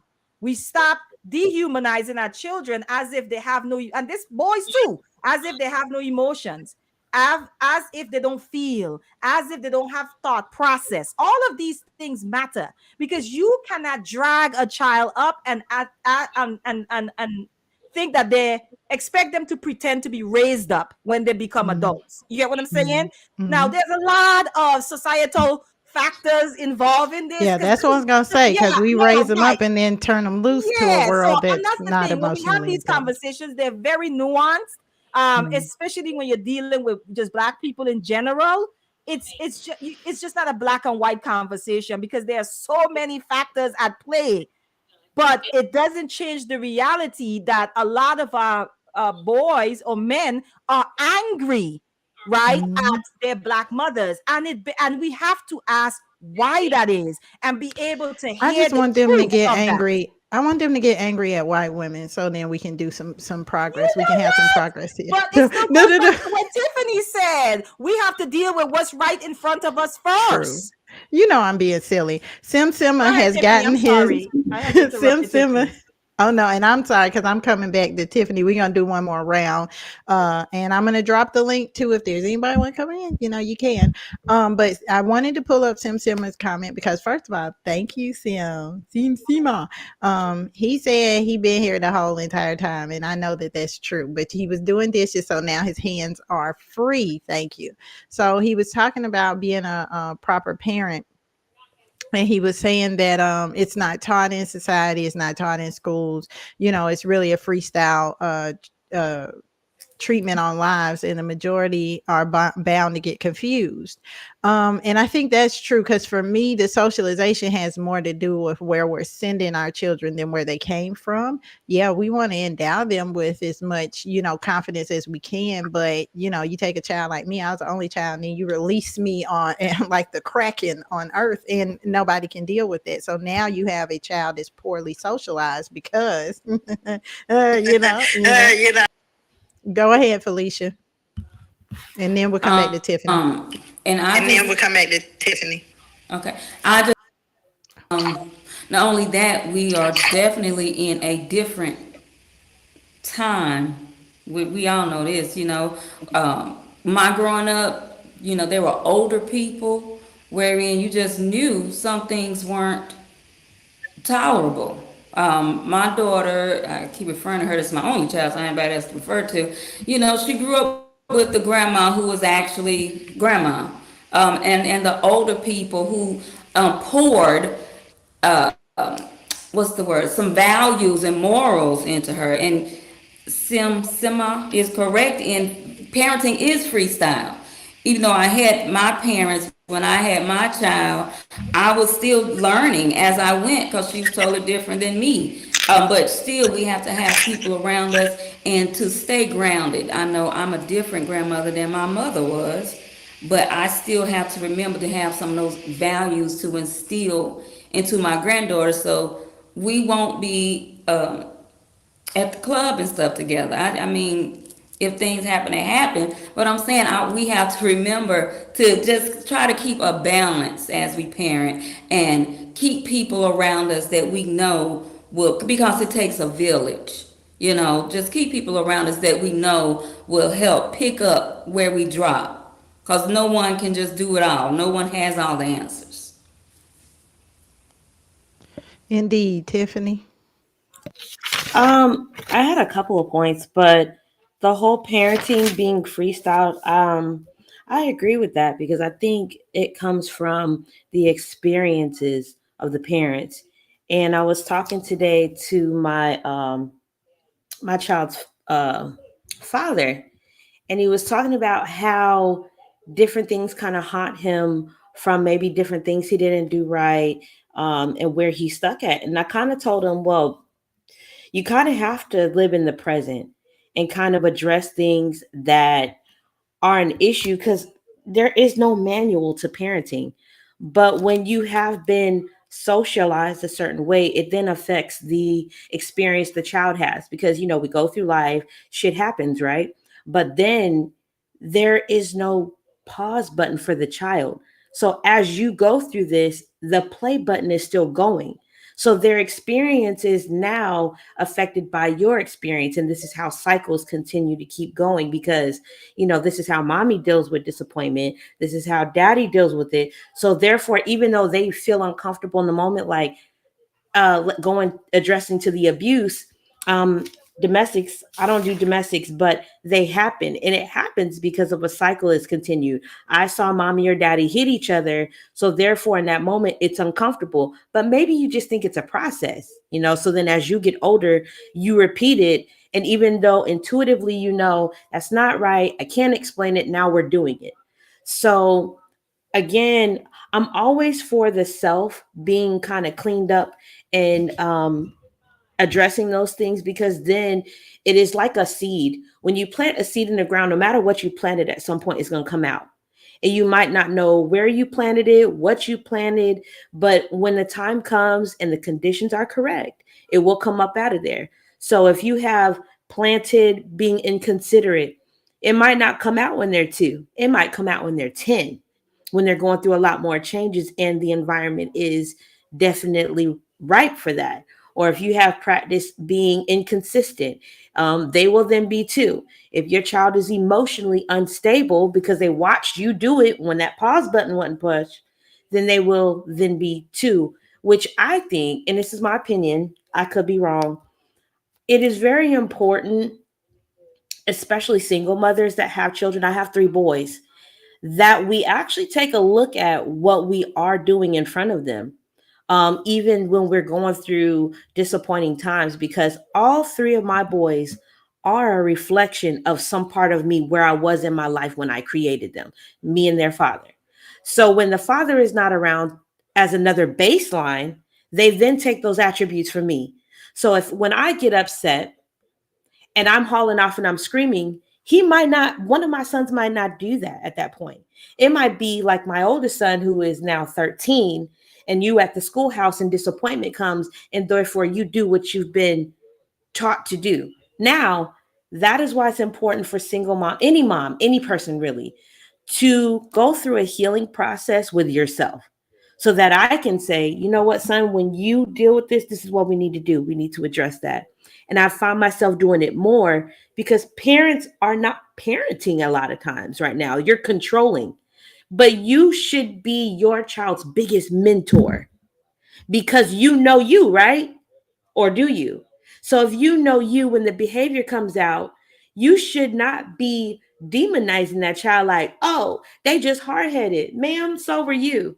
So then you should know, or sir, you really should know how to talk to it. Do you know how to talk to yourself? Do you know what you needed? So therefore, it needs to be a conversation.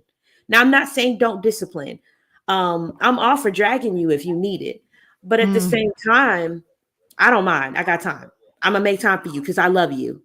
But if you're showing and exhibiting signs of something that I have previously went through, then you need to speak to it in a place where now you've mastered it. But if you have not mastered it, then what you're looking at in your child is a reflection of you. And if you say, I don't know where you got that from, then you need to look at who you married. You need to look at who you made a child with. So then if you weren't able to even get over the attributes of who you made a child with, because it could be it could be unresolved issues.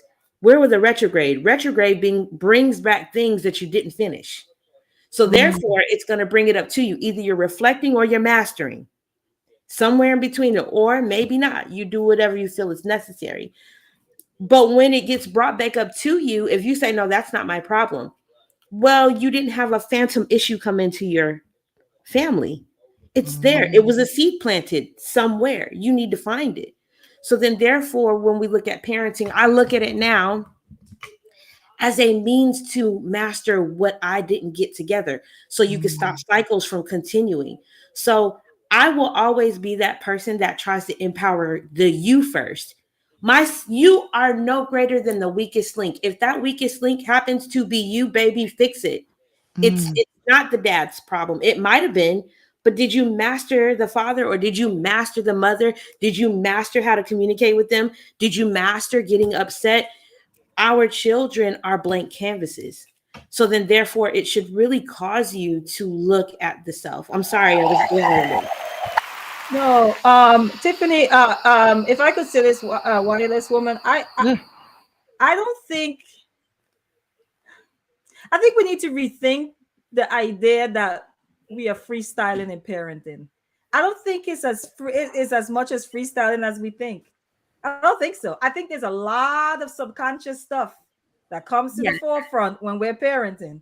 I think that we use the tools that we inherited, because that's all we know. And to Tiffany's point, what you're asking for, it requires women to slow down.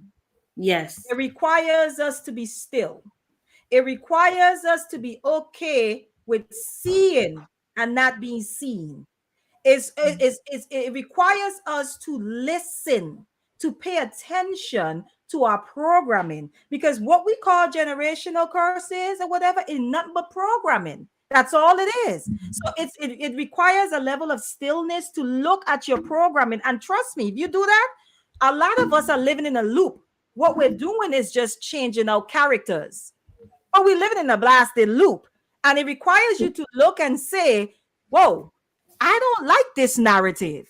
I don't like this storyline. I want to change it. You know what? I'm going to stop this right here, put a period, and start a new chapter. Right? And I'm going to write what I want to write. Because a lot of us right now are living our parents' stories. We are not living our stories. Right? And so but in order for us to see that, we have to slow down. The hustle and bustle that a lot of us are now abandoning, it's necessary, because once you do that and you slow down and you start paying attention and studying self, every single area of your life, and that involves parenting, will have to begin to come in alignment. Once you begin to, and I'm here with Tiffany and that one. Once you begin to fix self, your whole entire world around you begins to change. That's why I tell people all the time, you are stuck every new year on deleting people, on blocking people, and talking about changing your circle. But you are your circle. If you change your circle automatically adjusts to the new you. Period. So when it comes down to parenting, it's not as much freestyling as we think. A lot of us are running on subconscious stuff. We are parenting based on how we were parented. We are using tools that we inherited. But if we don't like those tools and we say, you know what, that hammer didn't work for me, so I'm not going to use that hammer on my children, right? That wrench didn't work, so I'm not going to use it. We're going to have to start swapping out some tools. But in order to see what's wrong with what we've inherited, we have to slow enough to even observe it and sit with the discomfort of it. Because the truth is, there's a lot of us have been abused, and because abuse is so normalized, we didn't even have the vocabulary for it. And now as adults, in retrospect, we're like, well, dag. You know what I'm saying? That was verbal abuse. That was this, that was that. There are people calling their girls bitches right now because they were called bitches when they were children. There are people who are saying she's hot in the pants because when they tried to talk to their mom about sex, that was the response. So it's not as much as a freestyle. I wanted to add to that as we think, because a lot of us are living on that subconscious, that inherited, whether it's trauma, whatever tools we inherited, and we are now projecting that onto our children. Yeah, it's the presets. Yes. It's the factory preset. So let me pull up a couple of comments. Sim says that parents have to be okay with saying, I'm not sure what I'm doing and I need help. Yeah, you have to be able to say that to your children as well. So Iran Freedom says this heavily applies to addiction too, and does. And Inye has hit the chat. Inye says hello to us, me and you, Hanifa, because Inye is in our little set. We represent our clique over here. So Sim says what makes it freestyle is that the actions are not determined like ahead of time whether they're good or bad, useful or not useful. And I can honestly say that everything you said, Tiffany, like ooh, bars, and Hanifa coming on top of that. That's why see, I told y'all I know how to pick them. I will say for me it's a combination, and I'm gonna segue into you, Jovan and Felicia. If you have, we're gonna circle back around one more time and start bringing the live to a close. But I'm gonna respect you ladies' time. We could do this all night.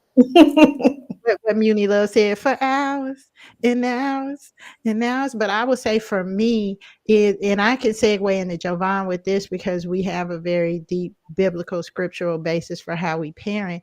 I like to give my kids both. I like to give my kids an option. I give my kids part structure, part, um, because it's like in the beginning, what you said, and I loved it, Tiffany, was Moses struck the rock and he brought forth the water.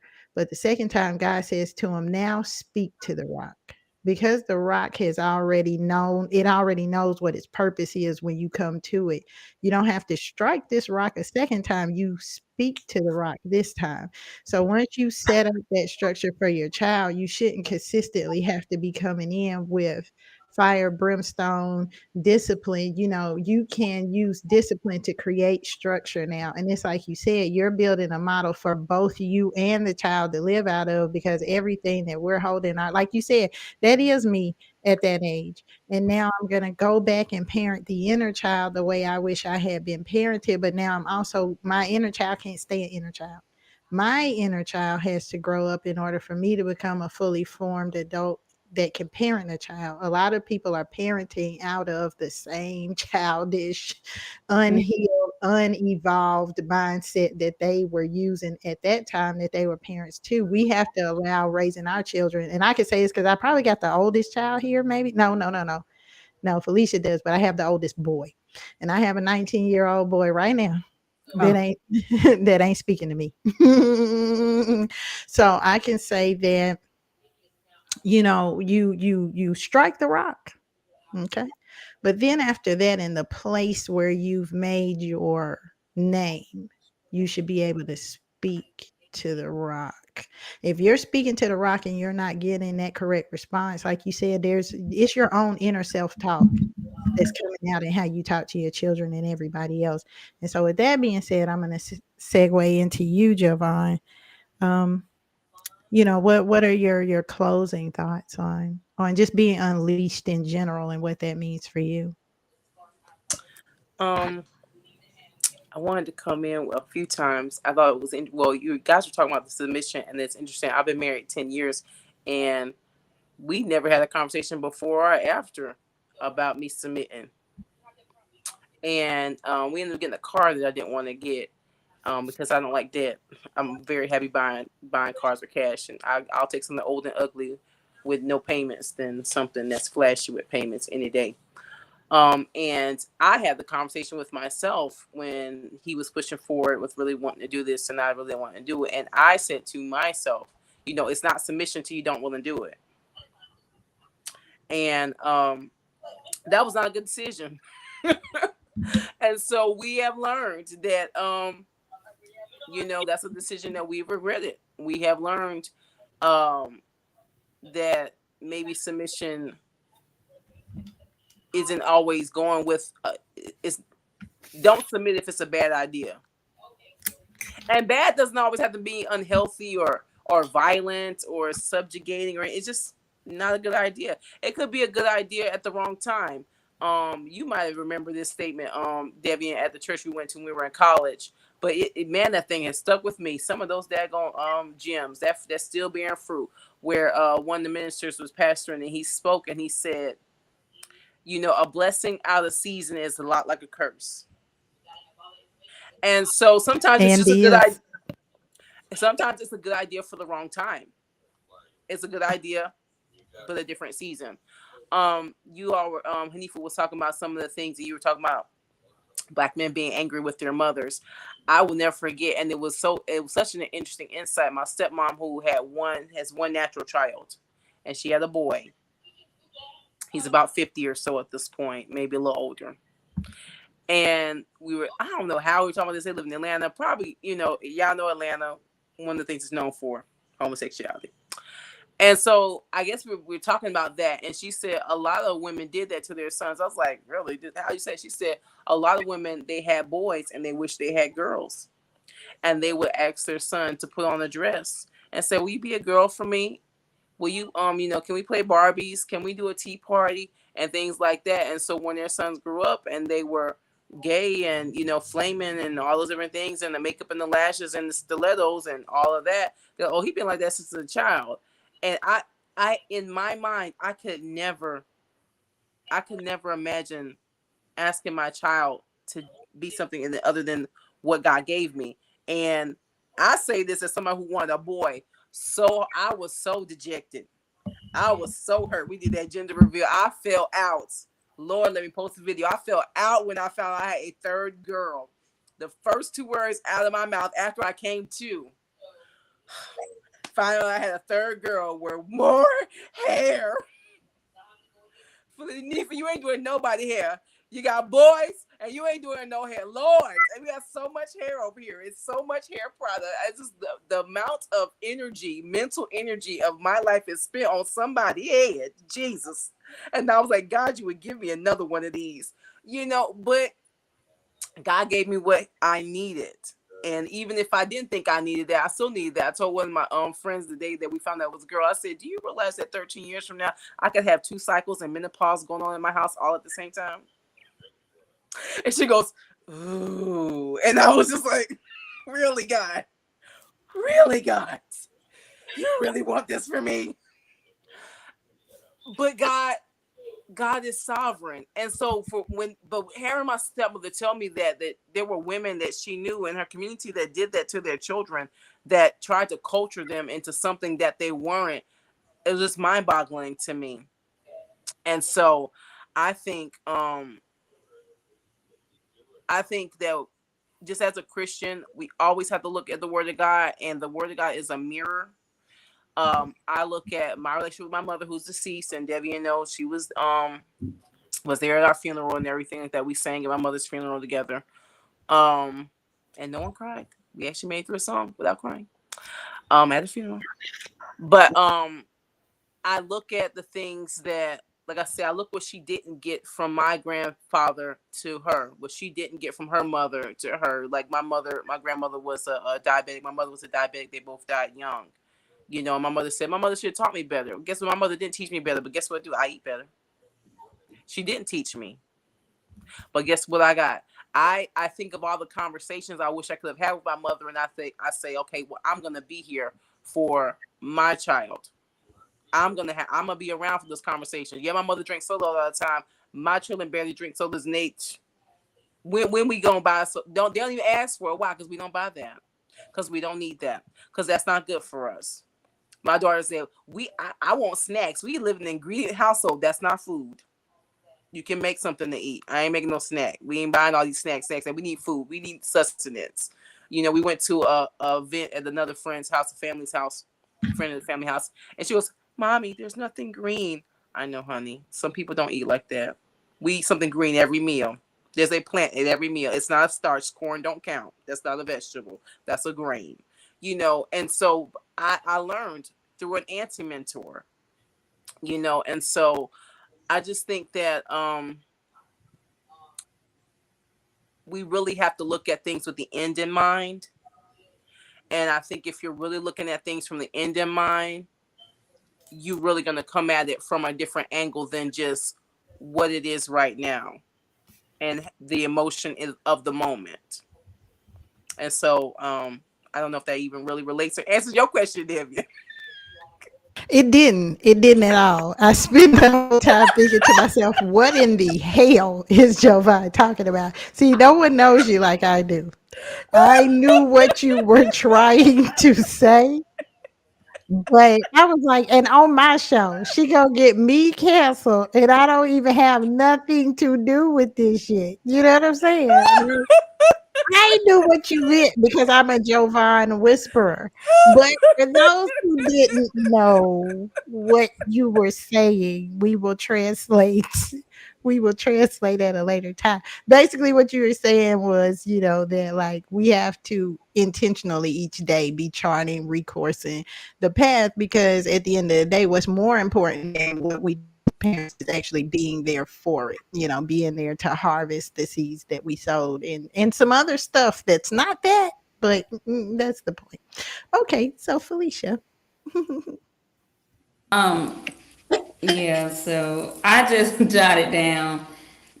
It's easier to go with what you know than to change aspects of your life. So I think that ties into what everyone has said, that when it comes to parenting, yeah, it's easier to, if you are used to screaming, it's easier to scream than to really dig deep and find out why am I screaming? When did this start? How did this come about? No, I'm just going to scream because I don't have time to think about all that. And those are seeds that can get planted. But the biggest thing that I've learned as I gotten older was communication. I'm a firm believer no child needs to know everything, but they do need to know something. So I believe we're not going to spare the rod. But we are going to communicate. And communication, open communication, I probably don't want to hear what you're going to say, but I'm going to listen anyway. And yeah, just the back and forth conversation. Children are smarter than we give them credit for. So yeah, open the communication at their level. Still, discipline is necessary to survival, but communication is also necessary to understanding and learning. So clearly, I'm the only one on I'm the only one on the panel that's anti-rod, I guess. Yeah, but that's what you I were think brought I here for. You were brought here to be anti-rod. Like none of us is doing it wrong. You know what I'm saying? We were the parents that were chosen for each one of our children. So one thing I will say, and I'm going to bring it around to Tiffany and then Hanifa, let you, because you graced us with your presence. You came from your hiatus for me. You don't know how much that means to me. I'm going to let you close it out with some closing thoughts, but I will say just in reaction to the things, because Jovan and Felicia are much more conservative, I handpicked you ladies just from what I know of you to be able to give these different perspectives, because being a woman is not monolithic, being Black isn't monolithic, and the intersectionality of being a Black woman makes us so uniquely a thing. Like we are a thing that this country got to deal with. How we're being handled right now is showing us the threat level that is being considered because of who we are and what we know about what's really going on out here. No one else can speak to some of the things that we've done and the problems that we are trying to solve as Black women, engineer the solutions for the world. Do you understand that if men and white women were as concerned about solving some of these issues that we have, and I'm just picking them out, white men too, but they think they fixed it. They think they ate. So I don't really speak on them. But if some of these other marginalized groups could join with some of the things, because we have had the least to be able to engineer solutions on. We are literally the 3 Black women that was helping NASA get to the moon. And I just want every Black woman to wake up every day with that understanding that every problem that you're trying to fix, you're doing it even in your own little space on a scale that the world needs. On a scale that the world needs. So Tiffany, go. I see you got your notes. Okay, I just been writing down stuff that sticks out to me because I am taking away something from everybody.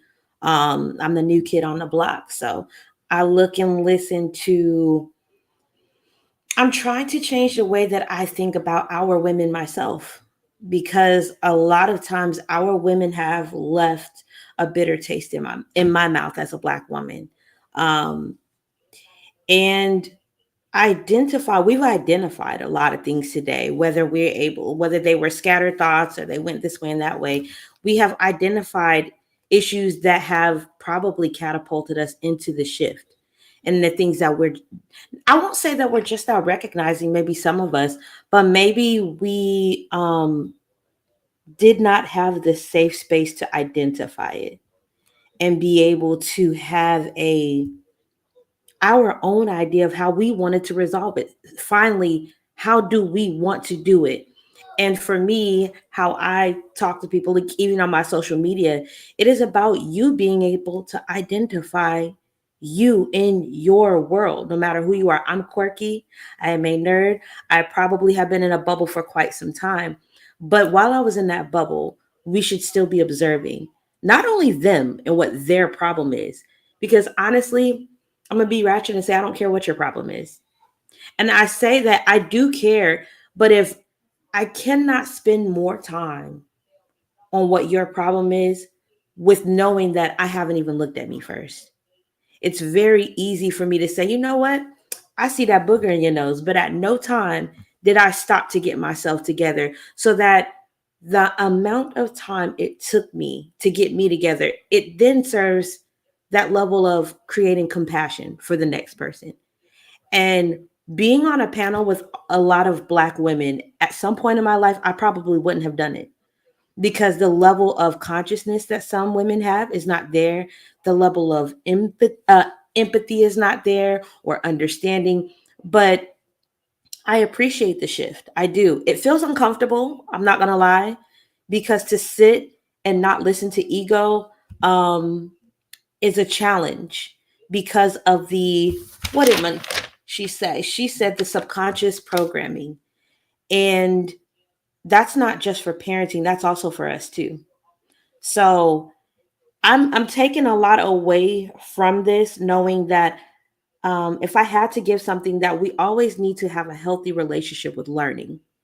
And if we can do that, then we can answer a lot of these questions, whether it's politics, whether it's in the family dynamic, relationships, our relationships with other people, how we speak to other people, how we allow other people to identify us.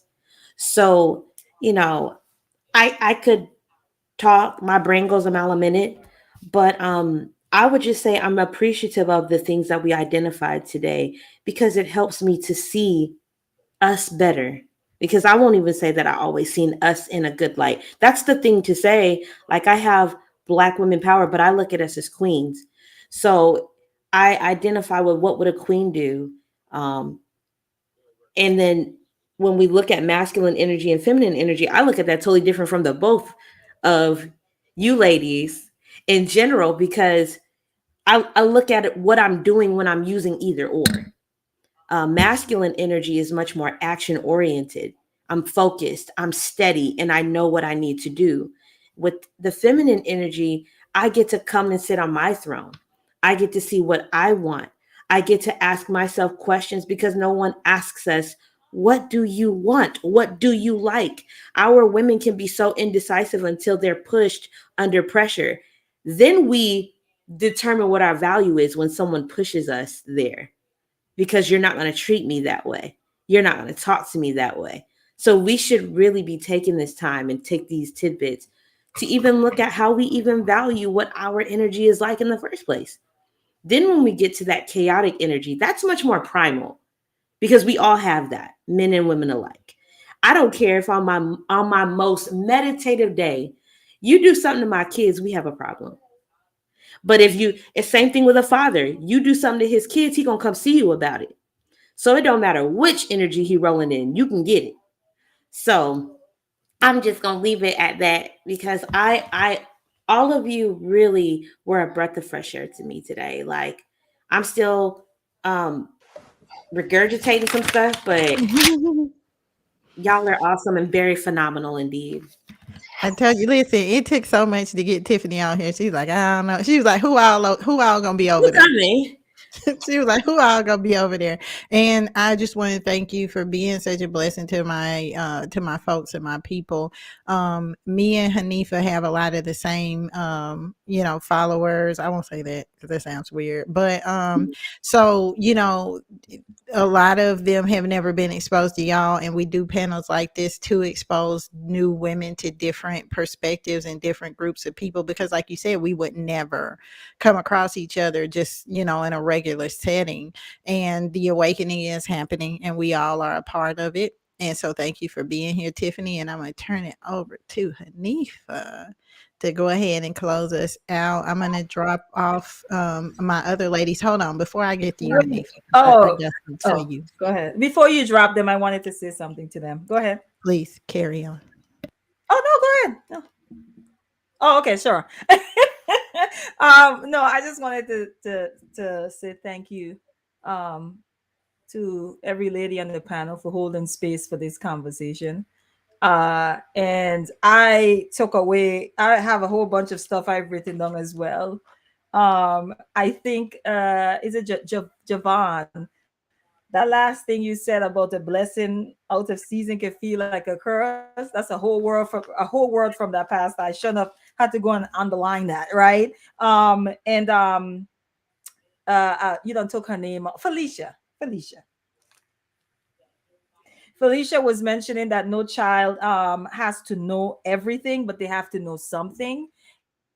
And my mind just went to, thank you for that, Felicia, because my mind just went to how we always feel like we're protecting our children by excluding them, and we're robbing them. We're robbing them of being able to regulate, right, their own emotions when they come up against challenges and so forth, right? So appreciate that. And to Tiffany, you are doing so well in your growth. Like the level of you are doing a dope ass job. I feel challenged. I feel challenged over here, sis. Like I'm gonna get off of this and work on myself. Oh my God! Yeah, like no, honestly, like the transparency, being able to say to us as women, I got some trust issues around people that look like y'all. But I took the chance and pushed through that and came to see what it's about. And I'm glad I came.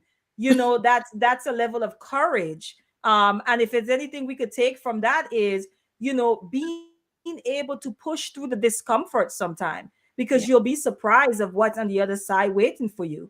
The internet have made the world much smaller. And I think the shifting and the work that you're doing is, you think you were invited to this panel, but you invited this panel to yourself. Oh goodness. And that's the self-work that we're talking about. When you start to make that shift, then you start to open up space for the things that are in alignment with that shift. And that's what happened. So, shout out to the wireless woman for orchestrating this, but she don't get all the credit. You know what I'm saying? Your energy gonna God take some credit for this too. This shift in your energy is gonna take some credit for this as well. So I just wanted to make sure that I said I appreciate you, ladies. Well, Tiffany's energy attracted me to her. I just dropped into her DM. I rolled up on her like a dude would. I was like, "Hey, Tiffany, what that growth do? What that growth do, girl?" I had the googly eyes like, I don't know who's gonna be there. I don't know. She's like, I don't know who I love. I'm serious. I had to go back and forth with her like Aaliyah. So thank you for coming. Thank you for all you ladies. All of your social media handles. Tiffany, I'm adding yours because you gave me 2, are going to be in the description box. Please, everyone that supports me and Hanifa, go over and start following these ladies, because I'm pushing them. I'm encouraging them to move deeper into the social media space, because we do want to have these non-toxic voices. Like, we have major prophets and minor prophets. Sometimes it don't seem like you really reaching a lot of people, but I'm affected, just by the conversation we had today. And I want to thank you all for being here.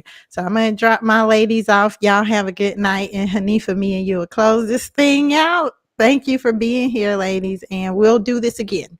We'll do this again and soon. You hear me, Tiffany? Don't be asking who all over here now. If I invite you, it's for a reason. I'm So still good gonna night. ask that. You know, I'm that person. Who coming? Who bringing the potato salad? Exactly. You can't have just anybody bring the potato salad. So good night, Yeah. ladies. Good night. All right. Let's see here.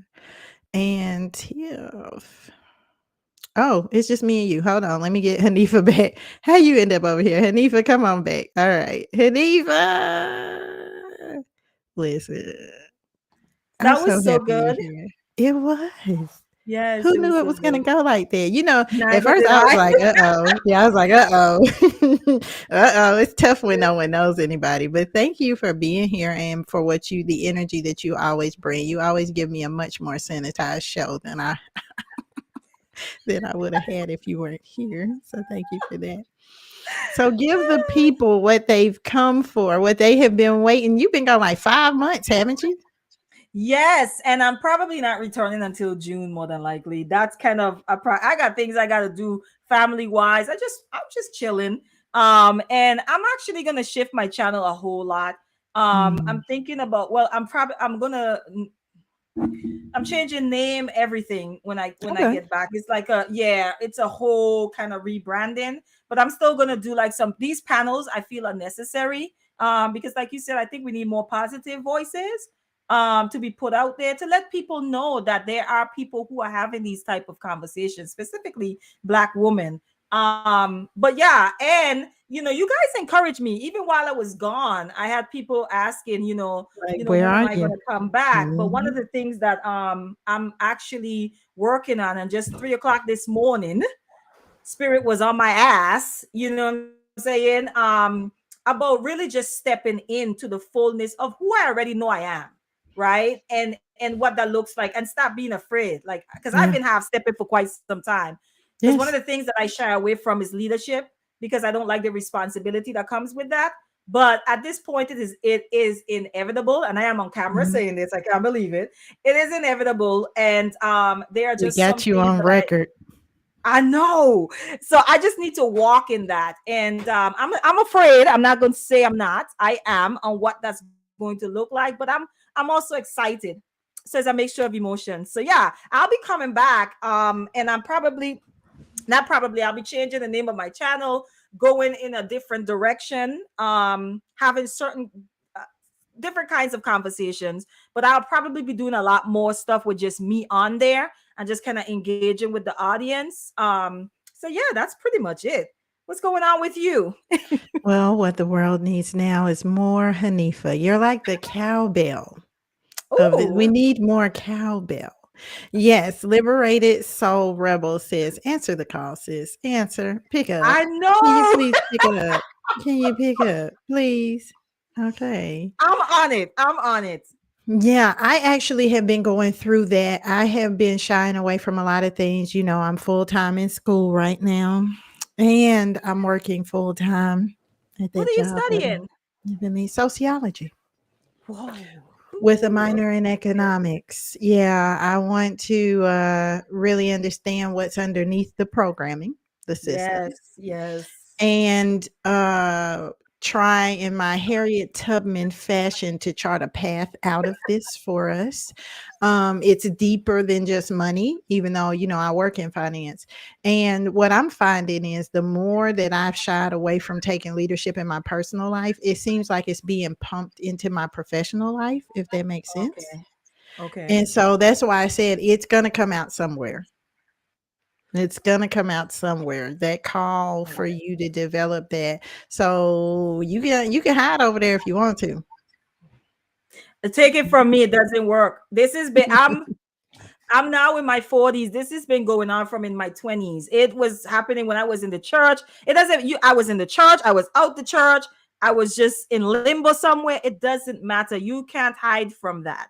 And one day I'll share like an exercise that kind of like Spirit made me do to kind of Yeah. bring me to this point and like get it together. So yeah, you're Yeah, right. and I'll be there for that. I will say for me, it's the same. I first got the call. I first heard the audible voice at 19. Man, it scared the hell out of me because I was like, I'm a big gangster. So what is this really about? But I do think that we are being positioned for a certain time because I I'm in the agree. industry. Because I'm in the industry, what I was shown was a grid, and it was like an electrical grid. And you know how you have circuits on the electrical grid. Mhm. And every time God went to light up this grid, there was a dark spot, and then he would go to light it up again, and there was a dark spot. And you know how spirit talked to us in parables. I'm sitting here like, okay, what does any of this have to do with me? And he said that dark spot is you. If I don't close this circuit, he said, I'm either gonna have to use you or replace you. If I can't close this circuit, I can't light up the whole grid. There's somebody sitting in darkness without power because there's a broken circuit in the grid as long as we don't cooperate. So I think it's very important. And I'm going through a shift as well. Like this, I've always had unplugged, unbothered, but Yeah. unleashed was the vision. And so now that the time is coming, what do you think that's going to look like for you? See, I'm giving the people the trailer, the spoiler for what new Hanifa is going to look like. So, I know you was moving the people along, but what's this new thing? No, it actually, and I wish Tiffany was still here. It falls a lot in alignment with what Tiffany was really driving tonight. That's self-development, man, because I've been kind of observing, even in the YouTube space, like the lack of discernment, the lack of awareness, the lack of boundaries, like all of this has to do with the lack of relationship with self. And I think that specifically our sisters, child, it breaks my heart, and I'm talking about, Yeah. I'm a woman in their 30s, in their 40s, and still lacking this sense of awareness, still seeking Discernment, discretion. yes, and still seeking validation and still really occupied with the male gaze. It's very interesting. It's a very interesting dynamic. And so I've always known, because I do it in my own inner circle. I do that work with my friends around me, right? I'm known for that, right? And so I'm not just I don't just provoke, I don't just, tear down. There's a tearing down, but there's also a building up, right? Yeah. I And tell so- people I bait to debate. See, there you go. I bait to There you go. debate because until I really know what you think or how you feel, I don't even know where to start the conversation. Yeah. So yeah, I mean, mainly it's just gonna be around really just I say self-development, but a lot of it is just self-healing, because I feel like a lot of us are really living through, or living out, or living from the place of our hurts. And that's why we're showing up scared and afraid of not being loved, right? It's so much that's kind of rooted in that. So it's just a lot of observations. And then, Okay. it's a whole lot. I'm still processing it. But I don't have a choice at this point. Because I think, like you said, I think it's a timing thing. It's time. It's time. Yeah. And one thing I'm hearing too, that I'm getting very clearly out of the spirit realm is move or be moved. Move or be moved. As much as we feel sometimes like, oh my goodness, I'd rather, because I know you said this. I'm about to call you out. If this is how it's gonna be, I'd rather not do it. Like, I'd rather not have it. And then spirit come back in and be like, if you think this is bad, not being on your purpose is worse, because these same women, because my channel comes in the beginning, it says, am I in charge of the girls? I am in charge of the girls. If you don't get these girls together, you're going to be judged with them. You're going to be relegated with them. So either you fill your lamp with oil and you be ready, or you sit around here with them, but we're not going to be picked. I'm noticing everybody want to be picked. Yes. And it's like, picked for what? That's a good point. Yeah. So if we don't get out So here and do what we're supposed to we're be waiting doing. around. We're waiting around. Yeah, but see, we're gonna get picked by the wrong thing if we don't approve of the right things for ourselves. You know what I'm saying? Like, this season is gonna be about the uncorruptible, the uncorrupted and the uncorruptible. Because look, we're watching celebrities dirt come out. We're watching celebrities, Jonathan Majors, all these people get dropped from Destiny because of a lack of accountability in self, because the things they already knew, but they let it be magnified. So we just sat on the other side of the mountain and did all this internal work. And then we're the ones that don't even want to be called to the forefront when we're watching loose, lascivious, discretionless, borderless women be the ones that are out here speaking for everybody. So it's like, if you know it's like what Tiffany said, if you know you've done that work, then you're the one that's going to be called. You know, you didn't do that work just to sit there and be clean. You did that work to be the one that could come out there and fight the good and dirty fight, because you know what's at stake. Yeah. And and this is this last thing I would say, and it probably, even for somebody that might be listening, one of the things that we have to understand is what's the word? Is it familiarity breeds contempt or something like that? It's the same way as far as your life goes, right? Or you not doing what you know you're supposed to do. So a lot of us, we stay on certain, and I'm using levels here lightly, we stay on certain levels in certain spaces because it's familiar, it's comfortable. You know what I'm saying? We can actually maneuver those spaces in the dark. That's how familiar we are with them, right?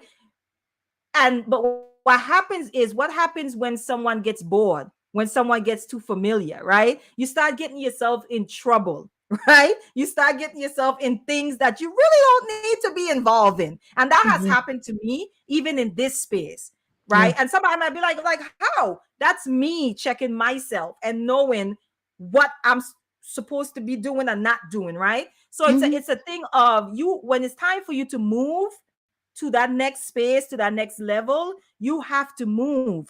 Otherwise, you're going to stay there and you're going to find yourself getting involved in things that is no longer your business. Things that you have outgrown. Things that you have outgrown, things that you have grown from. And in fact, you should be teaching, not involving yourself in it, right? Because but it's a comfort thing for a lot of us. So I know that's something that I'm working on as well. Very true. I'll get in some trouble. Very true. And the call is always upward. The call is never around the mountain. The call is always to climb that mountain. Because I know, like, even when I'm going through on my work, persecution came because I stayed too long. Because the blessing, the season, like she said, like Giovanna said, the season changed and the blessing became a curse. Yes. The blessing out of season is the curse. Yes. And so I really thank you. I really thank you for being here tonight, for sharing it for coming out of hibernation, darling, to make space, to share space with me. Let the people know how they can connect with you. We already got some ideas of what's coming next, even though we don't know when. Yeah, I would say probably around June, but that's my plan, because the whole month of May, I'm going to be trying to hang with family and, traveling. Well, it's retrograde energy anyway. Like, I'm not sure I'm going to be able to continue to create content through this retrograde, because all my content got swords and daggers in it. Like, I got some new subscribers from this, and they going to hear these next couple of videos and be like, isn't that how it goes? They love you till they hate you. Even my Instagram, all of that, I'm gonna have to revamp, because I want everything to be connected. So my YouTube, same as my Instagram, website, that type of stuff. So you guys stay tuned. And at any time you need me, there are certain ones of you in this space that I will come out for. Ashan, you, Ma'at, like there are certain ones. But there are other people that I know that want to work with me, that and I'm willing to work with them, as long as the space that they're inviting me into it's a safe space. It's a safe space. Yeah. I just had that experience. Yeah, I just had that experience and had to cut ties with we'll talk off. But it had to cut ties with people, and it was so weird, because I was like, but we day ones, but I think that, like you said, the shift, and not everybody is going to survive the shift, and that's for our betterment. If we ever did love each other and care about each other, that's what we want to see. That's why, I'm going to support you through. We've even had those times where I'm like, listen, our content is diverging, but I still support you. Absolutely. So thank you for coming Thank you and being too. here. I have all your socials in the Dropbox, but since they are changing, we're gonna stay tuned. So, I release you with all my love and peace and dark, chaotic, feminine energy that you can use it to cook something delicious. Yeah. Thanks Good anyway, night, sis. Hanifa. All right, good night. So, to all of my Wi-Fi's, we're going to close out this chat. Thank you all for being here. Thank you, chat, for being on your business chat. And just know the link is posted. So as I'm doing my lives, you can come on. For those of you who are huge fans of Hanifa, I will be having Bro Diallo Kenyatta on the show live on Thursday. Listen. Oh, it's going to be great. It'll be a meeting of the trolls, and you know how we love to troll. So I want you to come and be there with us and light this chat up like you did tonight. It will be Thursday, April the 27th at 8 p.m. Eastern. He is in Central, so it'll be 7 p.m. Central. But I thank you for being here. Go ahead and drop that fire headphones emoji in the comments for me. I look forward to engaging with y'all there. Make sure you subscribe, like, and click the bell for notifications, and share this. Please share this. We are doing a work that we want to impact Black women in a positive way for a positive reasons. We don't sit here until our legs and feet are numb for 2 hours for no reason. We do it to make an impact, a reverberation, and a change in the culture. So until the next time, y'all can go ahead and clock out because you know what we do over here. I'll see you soon. Good night.